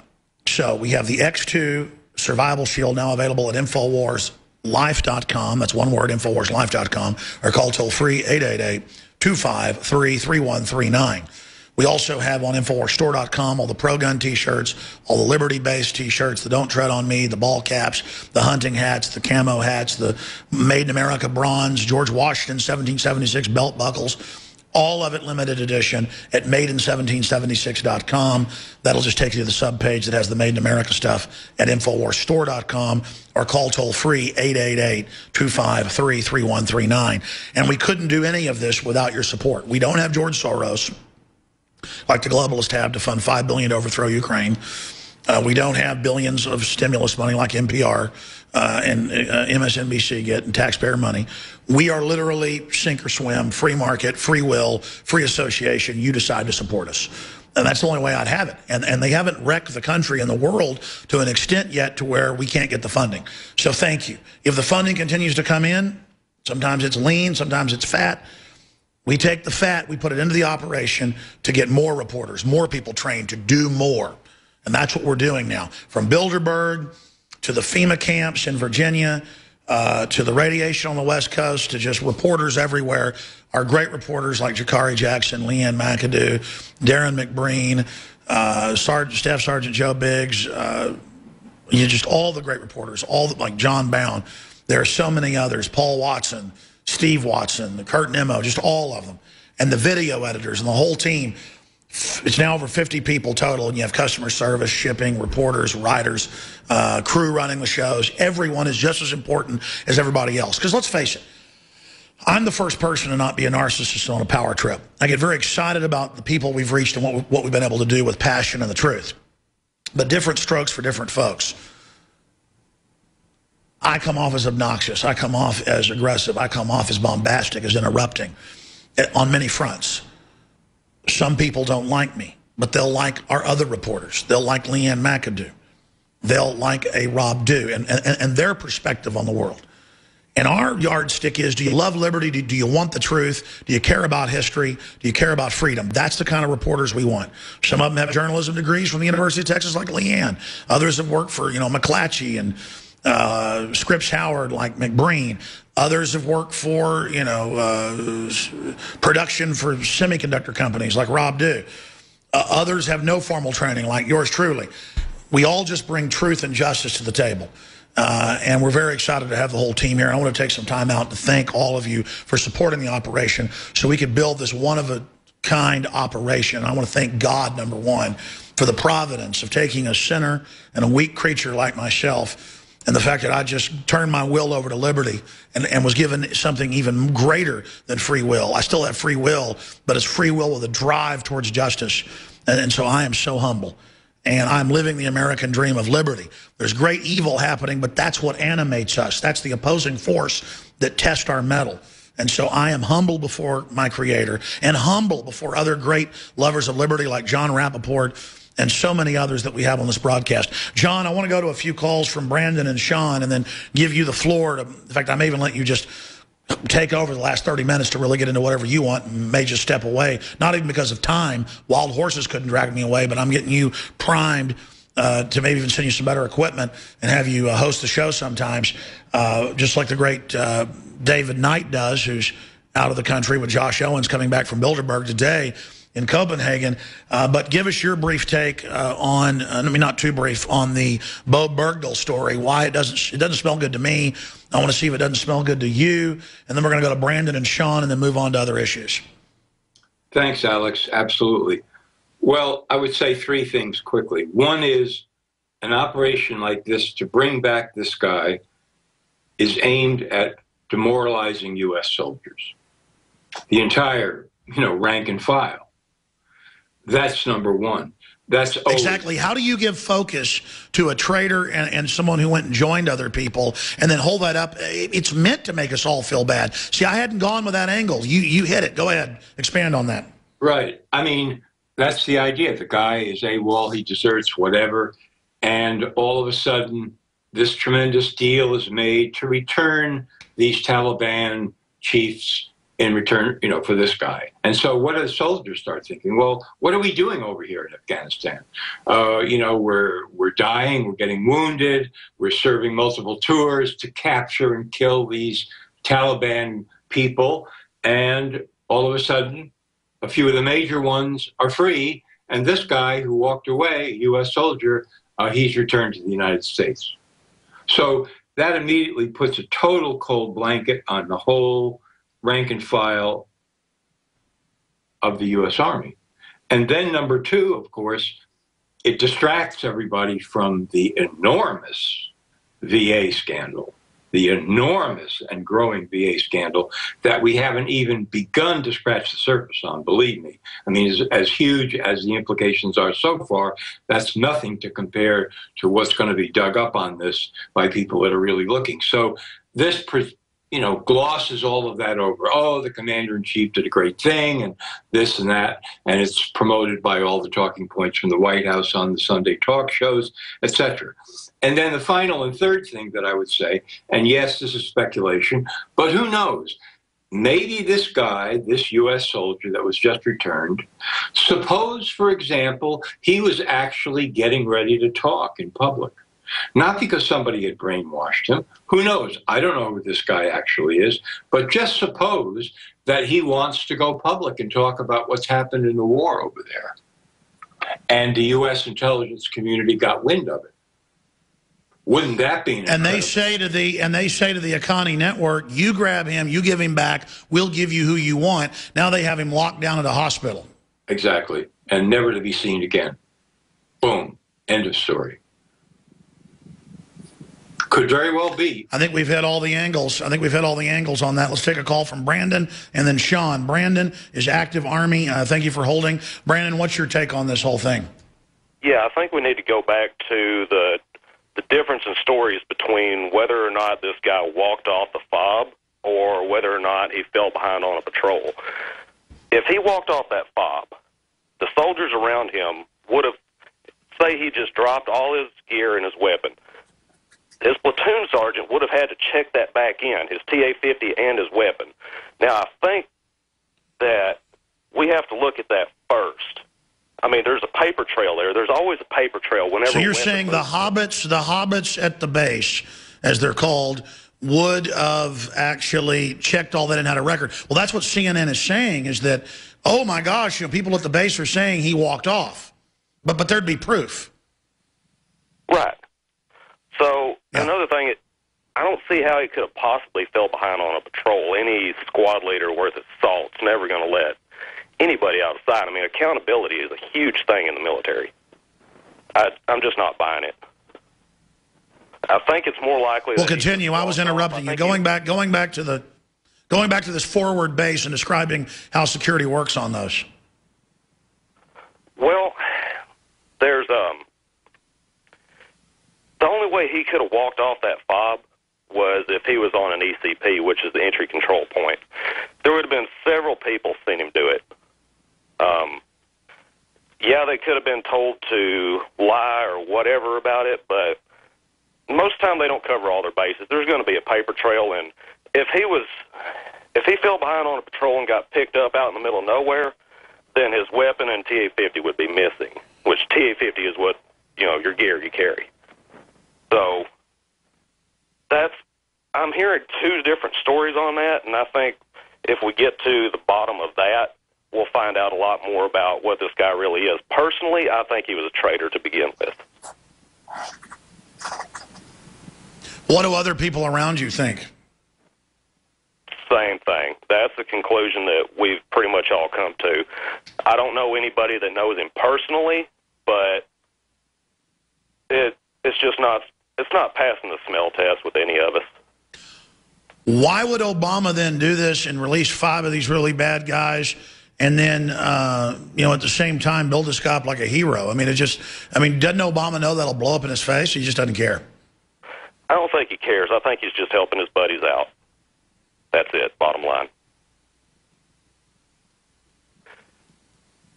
Very interesting. I appreciate your call. Let's talk to Sean in Wyoming. Sean, go ahead. You're on the air. Yeah, thank you, Alex. I haven't talked to you in a while. I'm the fellow who worked with the Reagan National Advance Team for the campaign in 80 with the Secret Service and so forth. And I've been up here in Wyoming for 36 years, and I want to throw some more food for thought. I think you basically, we've got all the pieces there's been some tremendous points, and they all have validity. But what I've been up in Wyoming for 36 years, and I know the people and the different political factions in Montana, Wyoming, and Idaho like the back of my hand. And what struck me most telling is the fact when they wheeled these folks out with Obama the other day, and then when they flew back into Boise and they had that press conference, there's all kinds of different factions in Idaho, as you might know, There's constitutionalists and white supremacists and Nazis and former government people, and it's a whole plethora. It's unlike anything in Montana or Wyoming. And what you have here is basically, by the way of the appearance of the boy's father, a nonconformist. And he can be a nonconformist on the left or right. He certainly, to me, came across as a little bit in the hippie deal, and they're naturalists. If you look at her, so you're saying he was kind of an odd duck, a hippie odd duck. Well, he was typical of anybody who knows the social climate of Idaho, central Idaho and northern Idaho, where all these different people gather. And this very guy, you know, it could be Pieczenik may have something. This guy may have walked away. He might have been another Brad Tillman. He went over there and had some moral objections on what we were doing. Walked over to the other side, and he had come from from a family that let's say were progressives and thought outside the box, and that's what the old man was trying to communicate with him the other day, how proud he was that he held to his moral convictions. But it doesn't smell right. It's just part of a continual psyop, whether it's in Santa Barbara or Newtown or this deal. And it's obviously, the first thing that hit me was the fact that it's a major distraction from the VA. We've got our own problems here in Wyoming, down at the base in Cheyenne, Fort Waring, and then the fact that they came from Idaho. And, it's just very interesting, and it's just another psyop as far as I'm concerned. All right, very interesting point. We're going to take one more call after break, and then or right now, and then come back from break with John Rappoport of NoMoreFakeNews.com, who's riding shotgun with me here today. But Pat Tillman didn't like them growing opium and guarding it, and didn't like the fact they were doing photo ops and were working with some of the Al-Qaeda, Taliban, but not the others. And now all that's come out. So I don't want to put him in the same area as this guy. Pat Tillman was an amazing guy, making $5 million a year, turned it all loose because he thought America was under attack. And then he went over there and found out it was a bigger fraud and got upset. Totally different person than this guy. Let's talk to Max in Idaho real quick. Says mother-in-law is friends with family, knows parents. Max, what's your take on all this briefly? This isn't Max. This is his mother-in-law. From Idaho. Okay, it just says Max. Okay, fine, go ahead. I know Bo's parents. Okay, so what's your take on this then? You know, I really don't know. I know that they're wonderful people. I believe that Bo's father grew a beard and began to speak Arabic right after Bo was captured because I think there was nothing more than just he wanted to support. So he was doing it through solidarity. Stay there, ma'am. Don't hang up. Well, what's your name, ma'am? Susan. Okay, Susan, stay there. And then we're going to get Rappoport and ask you a question as well. And then that's it. I got to stop taking calls on this. By the way, I haven't gotten to any of the aftermath of Bilderberg 2014. A lot of important intel. I was on Coast to Coast AM last night breaking some of that down. John Rappoport, I said, what do you want to get into today? Just some wild card issue. And he goes, free energy or other forms of alternative energy that are being suppressed while they prepare to cut off our old forms of energy. And he's really got a lot of intel on that. We're going to spend a lot of the next hour on that subject. If you go up to drudgereport.com, it's now scrolled down to the bottom right-hand side. You can find an article that we put out last night. And it says, in the U.S., 4 major news networks, 0 Bilderberg 2014 coverage. Only some CNBC coverage. Drudge covered it. InfoWars covered it. WorldNet Daily covered it. A whole bunch of European newspapers covered it. But no news in the U.S. other than one cable network. And that's because people want to know about business, so it was business news. And it's just incredible that not even Fox News would cover this. Last year, Napolitano did cover it when he was filling in on one of the shows on Fox Business. So, again, that's why they're becoming obsolete. Is because they won't talk about world leaders meeting in secret when the world leaders brag in their own minutes and told German news that they're more powerful than Davos. So I'm going to get Rappoport's take on that John Rappoport coming up, riding shotgun with us. Briefly here, going back to Susan, says she knows the family. Any other points you'd like to make on this whole situation with the so-called, prisoner of war release, Bo Bergdahl? Go ahead. Well, my take on it, I've known the kid since he was a little boy. I've known Bob and Janie forever. My daughter went to school with Bo. He was just nothing more than I think that he just wandered off because I think he got over there and he was scared. He didn't want to be there.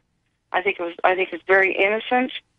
I think he was brainwashed, as far as I'm concerned, because if you knew the valley that we were all raised in, it's a very simple valley, and there's nothing to be scared of, to be raised there. You're just raised, and the boys either go off to service or they go to college. And Bo decided to go to the service, and he got caught up in something that he wasn't prepared for. And I think it's nothing more or nothing less than that. Ma'am, I'd like to put you on hold, and I believe you who you say you are, but check that as a journalist to make sure it's on record, and have you on the nightly news tonight to talk about the family, to talk about the town, and to reach out to the family. Because I'm saying he could have been a deep cover agent, could be a hero infiltrating, could be what Pieczenik says, deserting and, off the reservation. Could have been grabbed. We don't know. It's just I don't believe anything comes out of Obama's mouth, and I don't know why they'd bring all this out now. It's a very sophisticated question. I'd like to get the truth out. So if you can reach out to the family for us, I'd appreciate that. But I'm going to put you on hold, and if you do that, I'd like to get your name and number and see if we can have you, go public and document you are who you say you are so that we can get you to come on the nightly news tonight, okay? Thank you so much. Please don't hang up. So there you go, folks. We're just seeking the truth on this. With all the fake stuff we've seen put out, it just something isn't adding up. In closing on that subject, what do you make of what she just said, John Rappoport? Well, it's quite possible, Alex, that, as she says, he got in over his head. Some propaganda, whatever. He decided, okay, this is what I want to do. And then all of a sudden, when he got over there, he realized the situation was quite different. But the last thing I would say is, you bet it's quite different over there. It's quite different than anybody thinks it is until they... Let's come right back in 60 seconds. John Rappoport, I'm Alex Jones, Infowars.com. Follow us on Twitter, Real Alex Jones, backup, PrisonPlanet.com. Spread the word, folks. We are the resistance. You are the resistance. Worldwide resistance. It really shows how controlled the networks are in this country, because that's what targets the mainline public that doesn't know their hands from their butt in many cases because of the upbringing of the media brainwashing system. We've got John Rappoport on the line with us, investigative journalist. No more fake news. This is a short segment, bunch of long segments coming up, and I want him to really be able to get into the conspiracy to shut off our old industry while blocking new energy, while acting like they're for the new energy. So I'm going to give him the floor from 24 after to the end. That's about 30 minutes of airtime with John Rappoport. I don't even have to go anywhere. I just want to turn the show over to him and listen. So that's coming up with John Rappoport today, and I'll be back tomorrow with the show with Paul Watson, David Knight, and a bunch of other people, a bunch of big guests coming up this week. But you were getting into the real reality of Afghanistan. I've got my breakdown reality of what it's really like. Just a big hole to dump money into, a full-spectrum dominance, globalist system. Break down your take on Afghanistan, then we'll go to break, come back, mention Bilderberg, a few other issues, and then get into free energy.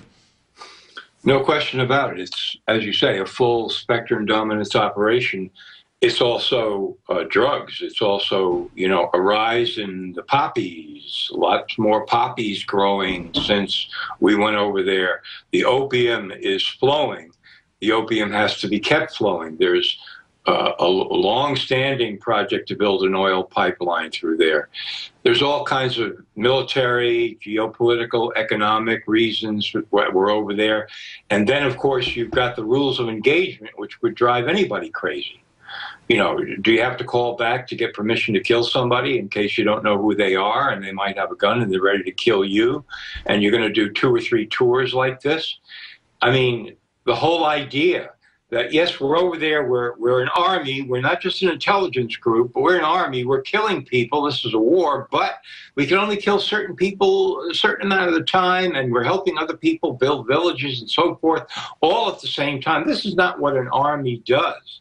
This is not the way an army can operate. This creates crazy people, people that want to walk away, people that want to kill themselves. And then you put them on all kinds of psychiatric drugs, which they use to self-medicate themselves over there, that cause suicide, like the SSRI antidepressants, and you've got a complete catastrophe, as witnessed by what's happening at the VA now. So I go back to saying this is a major distraction, this whole prisoner exchange thing, to cover up the deep corruption at the VA. Well, I agree with you. Man, I tell you, I mean, I know they built Obama up as the savior, and he's meant to be politically destroyed by the end so a new savior can come in, but he is rotting on the vine really fast right now. I mean, can they leave him in another 2 years, or will he end up getting impeached or something? I don't see any way he can be impeached. He's there till the end. And then the media are all going to try to celebrate his presidency and do all sorts of, retrospectives. You can count on, endless amounts. Exactly. They'll tear him down, let him fall on the sword, then they'll build him back up later. Sure. Just like they did to Clinton. And you even see it a little bit with Bush. They always do the same thing. And Obama is going to take place in the pantheon of great presidents eventually by revisionist history. But that finally comes to an end. I mean, the cynicism, the 9% approval rating, as low as 6 for Congress. I mean, this is not the same old cycle anymore. I don't see him getting away with it. I want to talk about that with you when we get back. And something we talked about on the Sunday show. That's why I wanted to get you back today, because we ran out of time. Let's spend some time on positive stuff first. What it is to be free, where the world's going, how we can change ourselves inside to change the world outside. Then we'll get into energy and the energy game they're playing. I agree with your analysis, some of the articles you've written at nomorefakenews.com. I want you to break down that deep, informed view coming up straight ahead, and a little bit of Bilderberg news with John Rappoport. I'm Alex Jones. This is GCNlive.com. That's right, the great Infowars.com crew with the nightly news studios and more are up there in Austin, Texas. I am down on the coast of Texas, 1 week, not even vacation, working vacation with my children so that we can do a little bit of body surfing and spend time with them before they grow up. But I'm down here pretty much working about half speed with the family, and we'll be co-hosting the news radio show all 5 days this week, at least part of the time. And we're going to have Paul Watson, David Knight, and so many others. Some of the stories up on Infowars.com. Sergeant Bergdahl, if you pronounce it that way, release arranged by CIA terror group. Police interrogate protesters for entering Bilderberg Hotel a day after they leave. There's video of that by Paul Joseph Watson on Infowars.com. White House launches propaganda at troll level, actually buying Google keywords now to put out their lies. Dems defend Obama's politically calculated release of terrorists. Bilderberg 2014 blown wide open, a big boil down article. Bilderberg 2014, George Osborne and the man at the center of everything. Mental health screening, a good way to decrease liberty, poor way to increase security. Ron Paul. The velocity of money in the U.S. falls to an all-time record low as the money's devalued. But first, I wanted to finish up with Bilderberg and then get into some positive news with John Rappoport of NoMoreFakeNews.com, who's giving us his commentary today, and he'll be hosting the last 40 minutes of the show today, just because I want to hear him do a presentation on what's really happening with energy. This affects everybody. I don't own stock in energy, or I don't work for it. Energy is your number one cost, and this is where they're really gaming us. You want to conquer somebody, control the energy. So we're going to, from the calories our kids eat, to the oil in our cars, to the coal-powered plants, to the solar farms, to the wind farms, it's all gamed, folks. The globalists are scientific in their takeover. Read Eco-Science. They break down the control of energy at every level. But we saw them black out the windows at Bilderberg and put up fences and go to the greatest lengths ever in Copenhagen, Denmark, to block the public and the press this year. But then, on like the 6th floor, men all come up in robes, all holding on to each other, acting weird, and have some pretty boy come and wave at everybody and flaunt it at the media. And General Petraeus would come to the window and stare at people and others and just really act weird. And I guess they're really mad it's being exposed. They can't deny there's a shadow global government. This is really coming out. We're showing some video of that for TV viewers right now. Radio listeners can go to Infowars.com and see the videos in HD. But what do you think's really behind all this? Black the windows out, but have multiple Bilderberg Group members come out and talk to the press and the public saying we're no big deal. That have other Bilderberg members tell the German press we actually, you know, pretty much run things. And the leader of the Dutch parliament say, I don't violate the law being here to discuss government policy because we're public. Well, no, you're not public. So are they scared of indictment? There's talk of that in England. Why are they blacking out windows but leaving one open and having old men parade around with a pretty boy, you know, scantily clothed in bathrobes? What is this really all about? Are they acting like they don't care that we know because they actually do care? John Rappoport.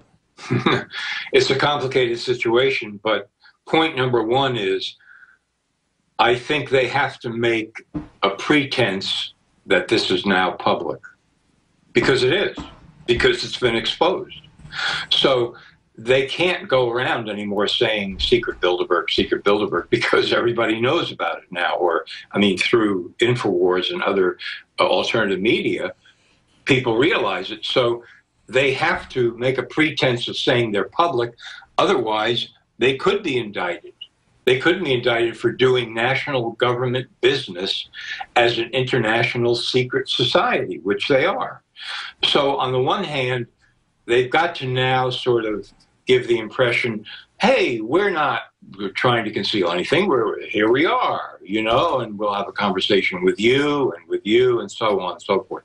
On the other hand, you've got some of the crazier members who are still back in the Stone Age trying to conceal the whole thing and blocking out windows. And then you've got the real loons in their, you know, white bathrobes doing God knows what. Reminds me of your old expose of the Bohemian Grove business.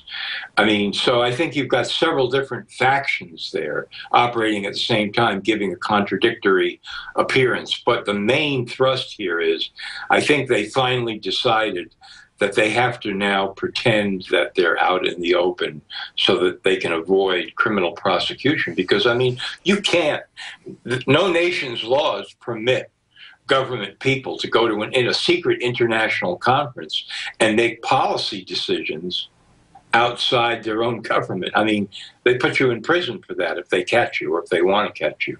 So that's why I think you're seeing a little bit of this, oh, you know, we're just a bunch of guys sitting around. Of course we're meeting here. We're not trying to hide anything. And I looked up the floor plan of that Marriott Conference Center. The gym is down on the lower floor. They were in a suite in a bunch of bathrobes, holding on to each other with a pretty boy in the middle of them, flaunting and teasing everyone. And, I mean, that's very sophomoric behavior, and I don't know what the point of it is. And I agree with you. It shows different factions, and that's what it is, bidding for control of the main levers of power. Now, I want to talk about the essence of being free. And we don't need government to make us free. We begin to act like free beings, and the rest will follow. We ran out of time Sunday talking about that. I wanted to recap that briefly as we go to break. But before we go there and come back with your energy presentation that I won't be here for, we'll have a 6-minute segment, an 18-minute segment, and a 6-minute segment to finish out the show here today, because I don't want you to be interrupted getting into that, John. But I want to be clear on energy. I want to explore our oil. I want to explore natural gas. I want to use coal because we have clean burning plants, because that's the energy we have. But I also know they've blocked a lot of the free energy, the 0 point stuff. It's come out, they've been blocking it, discrediting it, trying to control the new energy systems by only giving money to their friends who never even build anything, or build something that's a fraud, or build something that's 60-year-old alternative energy. So they're blocking renaissance in this. And some of the alternative energy people go, how dare you promote an oil boom in the U.S., while claiming you're for new forms of energy. Well, that's hypocritical. Of course I'm for more. Whatever we've currently got, we need more of. Better than the Saudi Arabians, better to have low prices while developing new systems. I don't think the two conflict with each other at all. I mean, I'm absolutely for North American oil exploration. I want it to be done good. I don't like fracking in populated areas. There's a good way to do fracking versus a bad way. They can define fracking as any type of drilling. So I mean, it's the Saudi Arabians. We've caught them funding the main anti-fracking movement. That's just a fact. You know, and because they don't want stuff being developed here. Well, most of our oil exploration is not fracking. So I want to let you break it all down coming up. I wanted to throw that in. Now, take us out to break. We're going to break here in about 3 minutes. So I'm now going to turn things over to you, John. You'll hear the music. You take us out. You intro us. We'll take the training wheels off here and let you host the show because you're a great guy and I know can do it. But briefly, take us out what the essence of freedom is for John Rappoport. And I will see everybody else tomorrow at 11 a.m. Central here with the weekday show. Alex Jones handing the baton off to John Rappoport. Thanks so much, Alex. At the end of the Sunday conversation that we had, you made the point, and it's absolutely correct, that freedom is not something that's given to you by the government. I don't care what the documents are, even the founding documents. The founding documents did not create freedom as if it had never existed before. You individually have your freedom. You've always had your freedom. Everybody has that potential within them, and they have to know what that means at a profound level, not just some superficial level, because once you understand what it really means, your own freedom, independent from anything else, then you begin to understand what you need to do now in this situation that we find ourselves. And that's the big one. But that's the first step. The Constitution did not create freedom. The Articles of Confederation, the Declaration of Independence, they did not give people freedom that was never there to begin with. It confirmed the freedom that every individual has. And think of the disaster if individuals don't understand within themselves what their own freedom really is at the most profound level. Then we're done. That has to change. That has to really, really change. So that's where we're going with that conversation about freedom. It means that every individual begins with a contemplation of what his own liberty and freedom really means to him. Does it mean that you can buy a soda at the 7-Eleven instead of at the liquor store? Is that where it goes? Does it mean that you can buy, a 2-seater couch instead of a chair? Or a 1999 car that's been completely remodeled? I mean, is that the limit of what freedom means? That you can take a vacation? Is that what it's all about? Is that the beginning and the end of it? Is freedom mean that you can shut your eyes to what's happening in the world and that nobody's going to punish you for retreating into a little burrow somewhere? Is that what your freedom means? Nobody can say to you what your freedom means. You have to find it. You have to decide. And you have to go down below the everyday nonsense of social conversation and mainstream media and so forth to find out what that is. You would think that would be part of the educational system, don't you think so? Thomas Jefferson, as part of the founding of the public education system, wanted it to be the education of citizens. Because why? Because he said this was a republic unlike any other form of government that ever existed. Therefore, the entire purpose of the education system should be to educate children into understanding what the role of a citizen would be in a republic. Do you find any discussion of freedom now in school? No, you don't. We'll be back on InfoWars. John Rappoport sitting in for Alex for the rest of the hour, InfoWars Radio. Just to wrap up what I was saying about freedom, do you know any schools in America where this is the issue, as it should be? A 2,000-word essay on what it means to you to be free in this country now. Why not? Indeed, why not? What could be a greater issue? But if you happen to bring that up in the school these days, I mean, you could be suspended.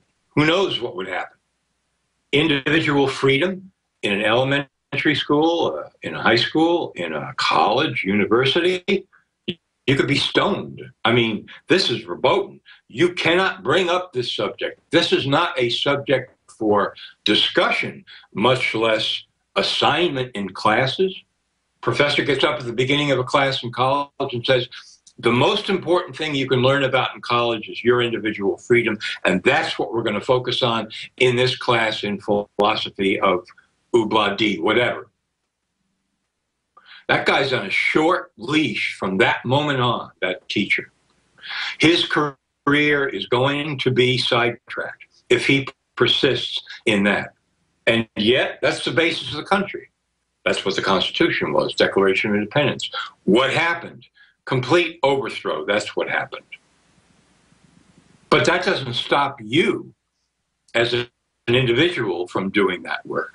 Because when you hit pay dirt and you really understand at the most profound level what your freedom really means, what it is, then you know what to do. Then you understand. Then you can apply your mind.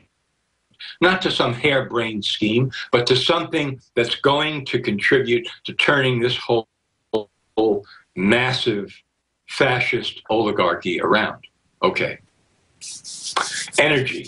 So now 30%, we're going to cut 30% of coal. No problem, the president says. This, in fact, is going to create more jobs. It's a miracle. I mean, he's got to be a magician, if not an outright messiah, if he can cut coal by 30% and yet, in the process, create more jobs and even more energy. This is like saying today is tomorrow, night is day, day is night. It's all 1984 lingo. At the same time, as Alex said in the last segment, and this is very important, you've got to keep the energy you have while you actually develop energy of the future. And I'm sorry to insult certain environmentalists about this, who I guess want to go back into the forest and scratch on the ground for roots and tubers and depopulate the planet down to about 100 million people. But in a society, a civilization, you've got to keep the energy you have while you develop actual new energy. Not phony new energy, real new energy. Energy, in fact, energy technology that's been suppressed for a long time, which is what I'm going to get into for the remainder of the hour here. Actual energy suppression. For example, take the case of one Frank Schumann. Ever hear of Frank Schumann? A scientist, an engineer, 1862 to 1918. He was one of the primary originators of solar power, solar panels.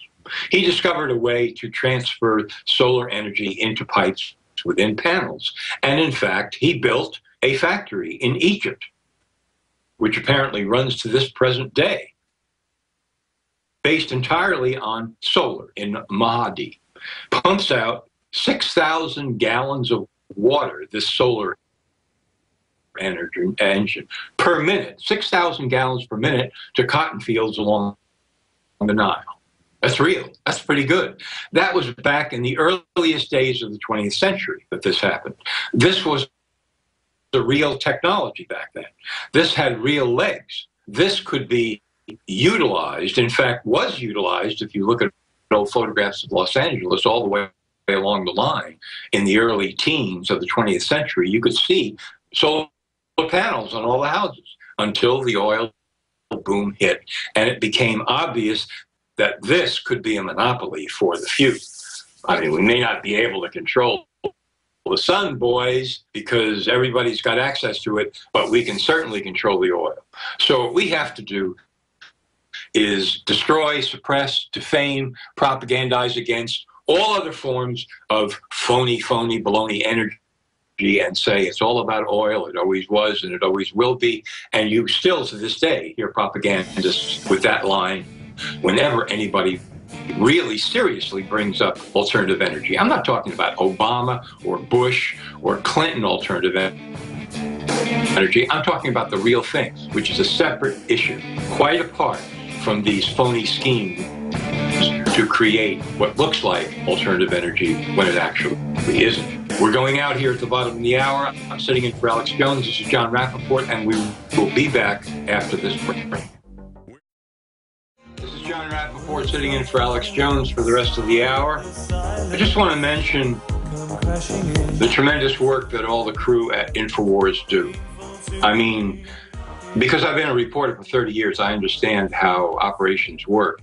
And to put this together without, you know, government subsidies and all kinds of easy cash, to actually make this an entrepreneurial news independent operation is far from easy, especially with about 50 people on board.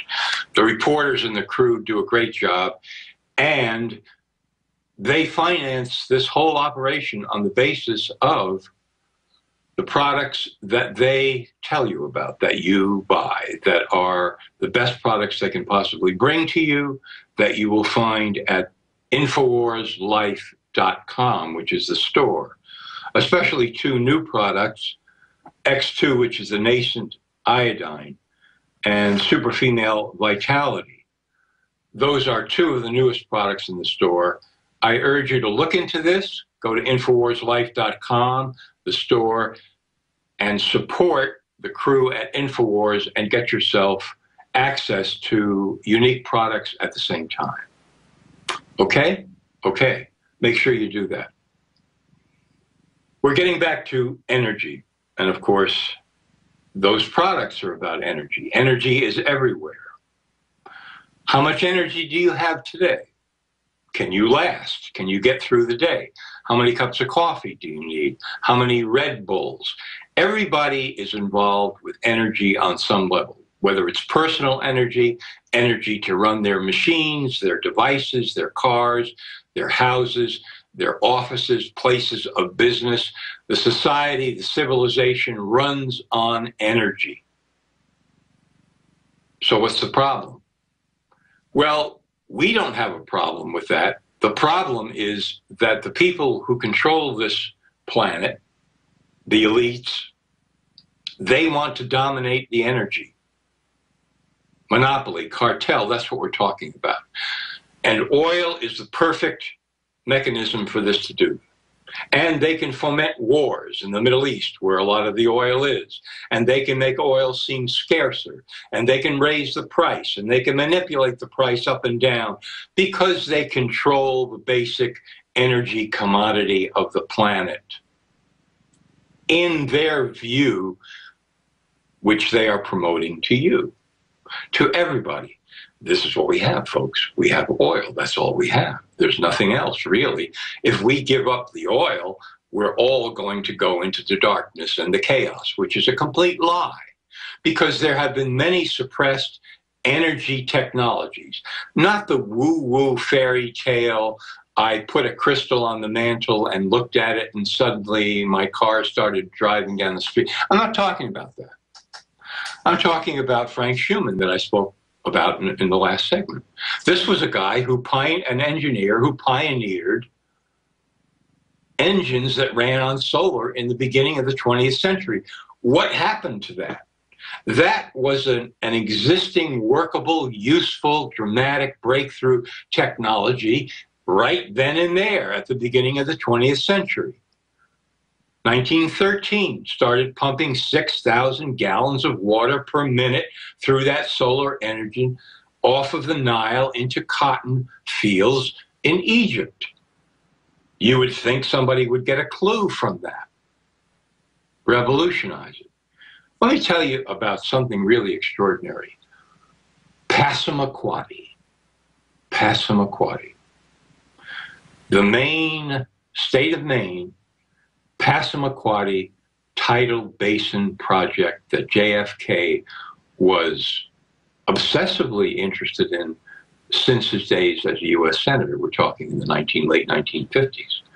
In 1959, he went up to the state of Maine and looked over this proposal to build a tidal basin project right off the coast of Maine with a huge turbine, because the height of the water tide every day was very high and very low and very high and very low, very good for turning a turbine and creating electricity, an enormous amount of electricity, get this, for the state of Maine. In 1962, he commissioned a report. He was president then. What is happening with Passamaquoddy? It's being stalled all these years. Different entities are fighting over it. Different cartels are trying to stop it. I want a report. The report was turned in to President Kennedy. It was a positive report on the possibilities from Passamaquoddy, the Tidal Basin project. Shortly after that, JFK was murdered, and the whole project went into abeyance. It's not just the Passamaquoddy project. It's anywhere in the country, in America. It's anywhere in the world where there is a coastal inlet that has those conditions. There are many, many, many, many coastal inlets all over the world that could be used to build these water turbine projects. This is not woo-woo fairy tale up in the clouds, alternative energy. This is straight ahead down the line electricity production using the ocean, using the tides and turbines. Everybody knows about this. There's at least one company I researched some years ago, there are probably more now, that can put small turbines in rivers and produce energy for local communities. This is not strange, weird stuff. This is real stuff. And remember, Nikola Tesla, the famous inventor, when he died, the FBI instantly raided his hotel room and took all of his papers and confiscated them. And what were those papers all about that have never been returned? They're about alternative energy, which is really mainstream breakthrough energy. When Tesla envisioned being able to supply free energy to the entire planet, or pennies worth of cost for free energy for the entire planet. What are we talking about when we talk about human health, folks? Think about this. Come on. We're talking about energy. What's the difference in energy level between a very sick person and a very healthy person? Human energy, not just energy to run cars, human energy. We've had a great deal of suppressed research about that, not starting with, but including Royal Rife, the famous scientist in Southern California who developed his own breakthrough microscope that could observe microorganisms in action. And his frequency generator that he used to experiment on these microorganisms and kill off destructive ones with frequencies. In his time, you can see the newspaper articles, they appeared in Southern California. He was heralded as a genius by medical authorities until he decided not to cooperate with them to form any sort of cooperative business venture, at which point he became persona non grata, at which point he became a fraud. All of a sudden, the man was a fraud. He was a genius yesterday, now he's a fraud. Now he's dangerous. Now he's evil. Now he's distracting people away from what can really cure cancer. Oh, baby. Rife cured, 16 people of cancer who were seriously ill with cancer. The newspaper articles appeared on this. It was verified. And then suddenly it never happened. Suddenly it didn't happen. Do you realize what we're talking about in terms of human energy uptake? The difference between somebody who's in desperate straits with cancer and a cured individual? What about Stan Brzezinski down in Texas? Houston. 7 grand juries, state and federal, that have been mounted to destroy Brzezinski because he invented his own medicine to treat cancer that was not part of the pharmaceutical complex, that worked on a number of patients. Brzezinski never overstated what he could do with his medicine, neoplastins. He continued to do research. He continued to treat people. I know a guy in Los Angeles personally who lives for, I'm going to say 20 to 25 years longer than doctors said he could because he was treated by Brzezinski. And yet now, tremendous strictures and restraints on which patients Brzezinski is allowed to treat. Who can come to his clinic? What can he do with people as a doctor? And the legal assault never seems to stop on the guy. Grand jury after grand jury. They can indict a ham sandwich, is the saying about a grand jury, but no grand jury ever indicted Brzezinski. Why? Because they all realized that the DAs and the prosecutors were lying through their teeth when they tried to destroy this humanitarian doctor in Texas, and so they refused to turn back permission to prosecute. We're talking about human energy there, which is at least as vital as the energy to power a civilization through cables, through wireless means, whatever. We're looking at suppression of alternative technologies from top to bottom, all over the place, everywhere. And this JFK Passamaquoddy story, you check it out on Google, in depth. Andrea Silverthorne, I believe is the woman's name, who did the original research on the full story behind this, the full story. We're talking about, you want a conspiracy and a scandal, a devastating scandal that ends up one way or another with the murder of a U.S. president and a project to liberate the country from oil monopolies? Passamaquoddy. These are incredible stories that I'm talking about here, incredible human events. And what do they all point to? They point to the fact that for a very long time, we, the human race, have had the capacity to produce energy abundance in every conceivable way from many different vectors on this planet, and that this has been suppressed by the energy cartels and monopolies and by the secret societies like Bilderberger, like the Council on Foreign Relations, like the Trilateral Commission, like the CIA, like many different groups behind the scenes, like mega corporations operating in concert with intelligence agencies. I'm not blowing smoke here, folks.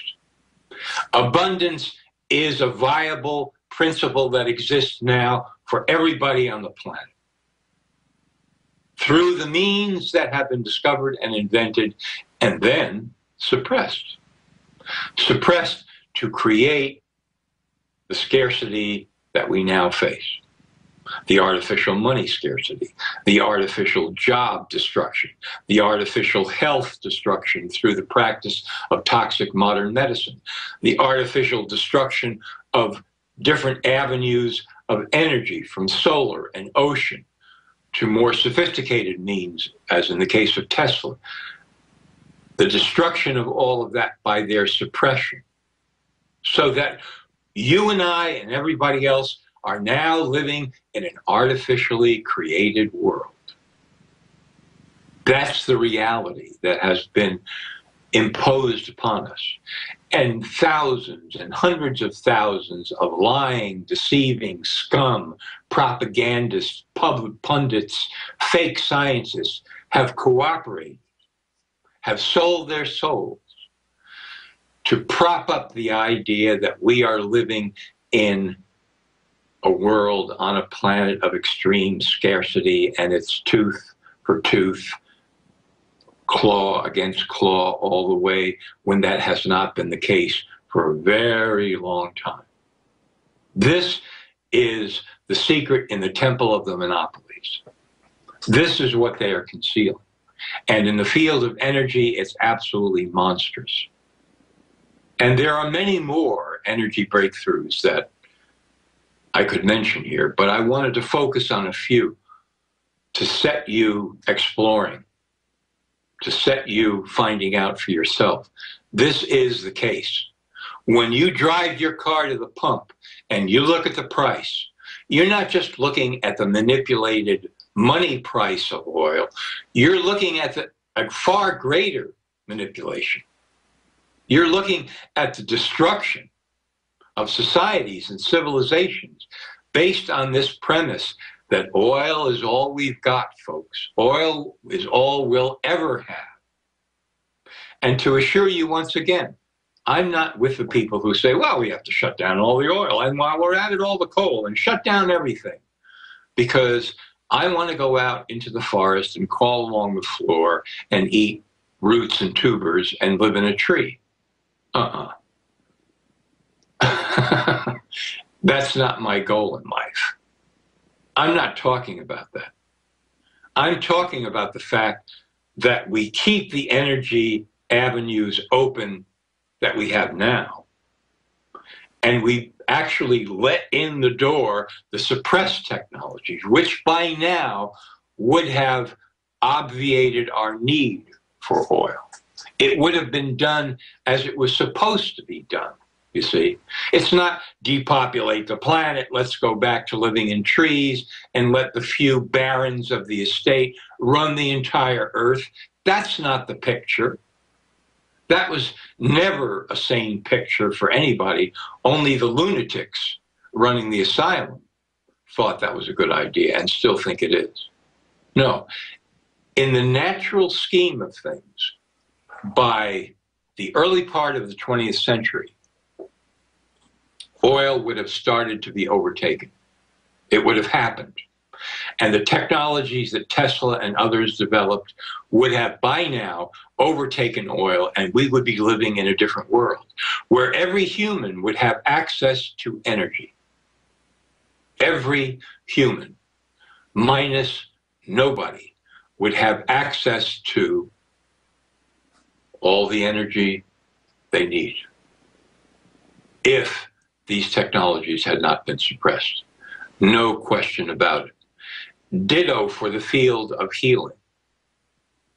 By now, we would have seen incredible breakthrough healing of the entire range of human disease if technologies had been allowed to develop. That's all we needed. Okay, we're coming to a break here. This is John Rappoport sitting in for Alex Jones on InfoWars Radio. And don't forget to go to InfoWarsLife.com to see about some breakthrough new health products. We're here sitting in for Alex Jones on our last segment, talking about energy suppression. I was reminded that, take these names down, Nick Gonzalez, doctor in New York, Stan Brzezinski, doctor in Houston, Dr. Joseph Gold in New York State. 3 breakthrough technologies, medical technologies. And I don't mean by that, oh, this cures everybody all the time. People sometimes write to me, what do they think I am, some kind of a complete rube? Take this and everybody in the world will be cured all the time. Hold on. What these doctors were saying is very promising. It works. We've seen it work. We want to study it further because we know it can be applied to more people. It's been shown to work. With gold, it was hydrazine sulfate for cancer patients. Nick Gonzalez in New York, an enzyme and nutritional protocol for cancer. Stan Brzezinski in Houston, neoplastins, a protocol for cancer. And here's the kicker, folks. Eventually, all of these 3 were studied by the official domain of medical science. In other words, clinical trial with volunteers. Forced into it by pressure and pressure. All right, we'll look at it, we'll look at it. And then every single one of those clinical trials, in all these cases, were perverted and twisted. The protocols were changed to produce a negative and disastrous outcome. That's what we're dealing with here. Murderers. That's what we're dealing with. People who murder in order to protect, in this case, a monopoly of the toxic drug pharmaceutical complex and cartel. But the difference between sickness and health is all about energy. The difference between a society of scarcity and abundance is all about energy.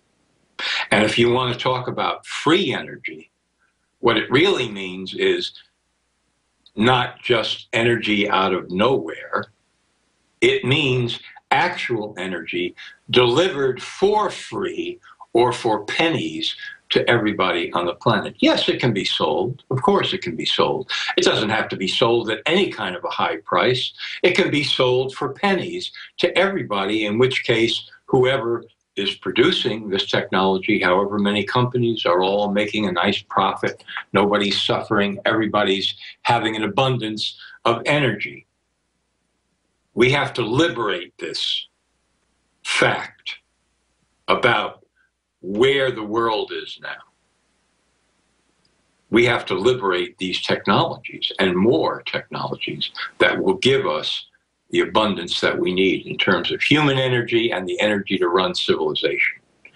That's the agenda. That's the agenda that the elites are trying to destroy and distract us from, with all of this other insanity that goes on day by day by day by day. That's why wars are created at the highest level. Control the monopoly, control the one basic form of energy that we have, the big lie.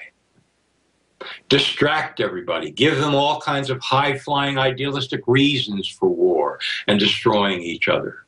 Oh yes, we have to do it in the name of this and that and the other thing. No, all you have to do is turn your attention to the suppressed technologies. Thanks so much, folks, for tuning in. John Rappoport sitting in for Alex Jones, InfoWars Radio. My site is nomorefakenews.com. You can read my work there. We'll see you up the road.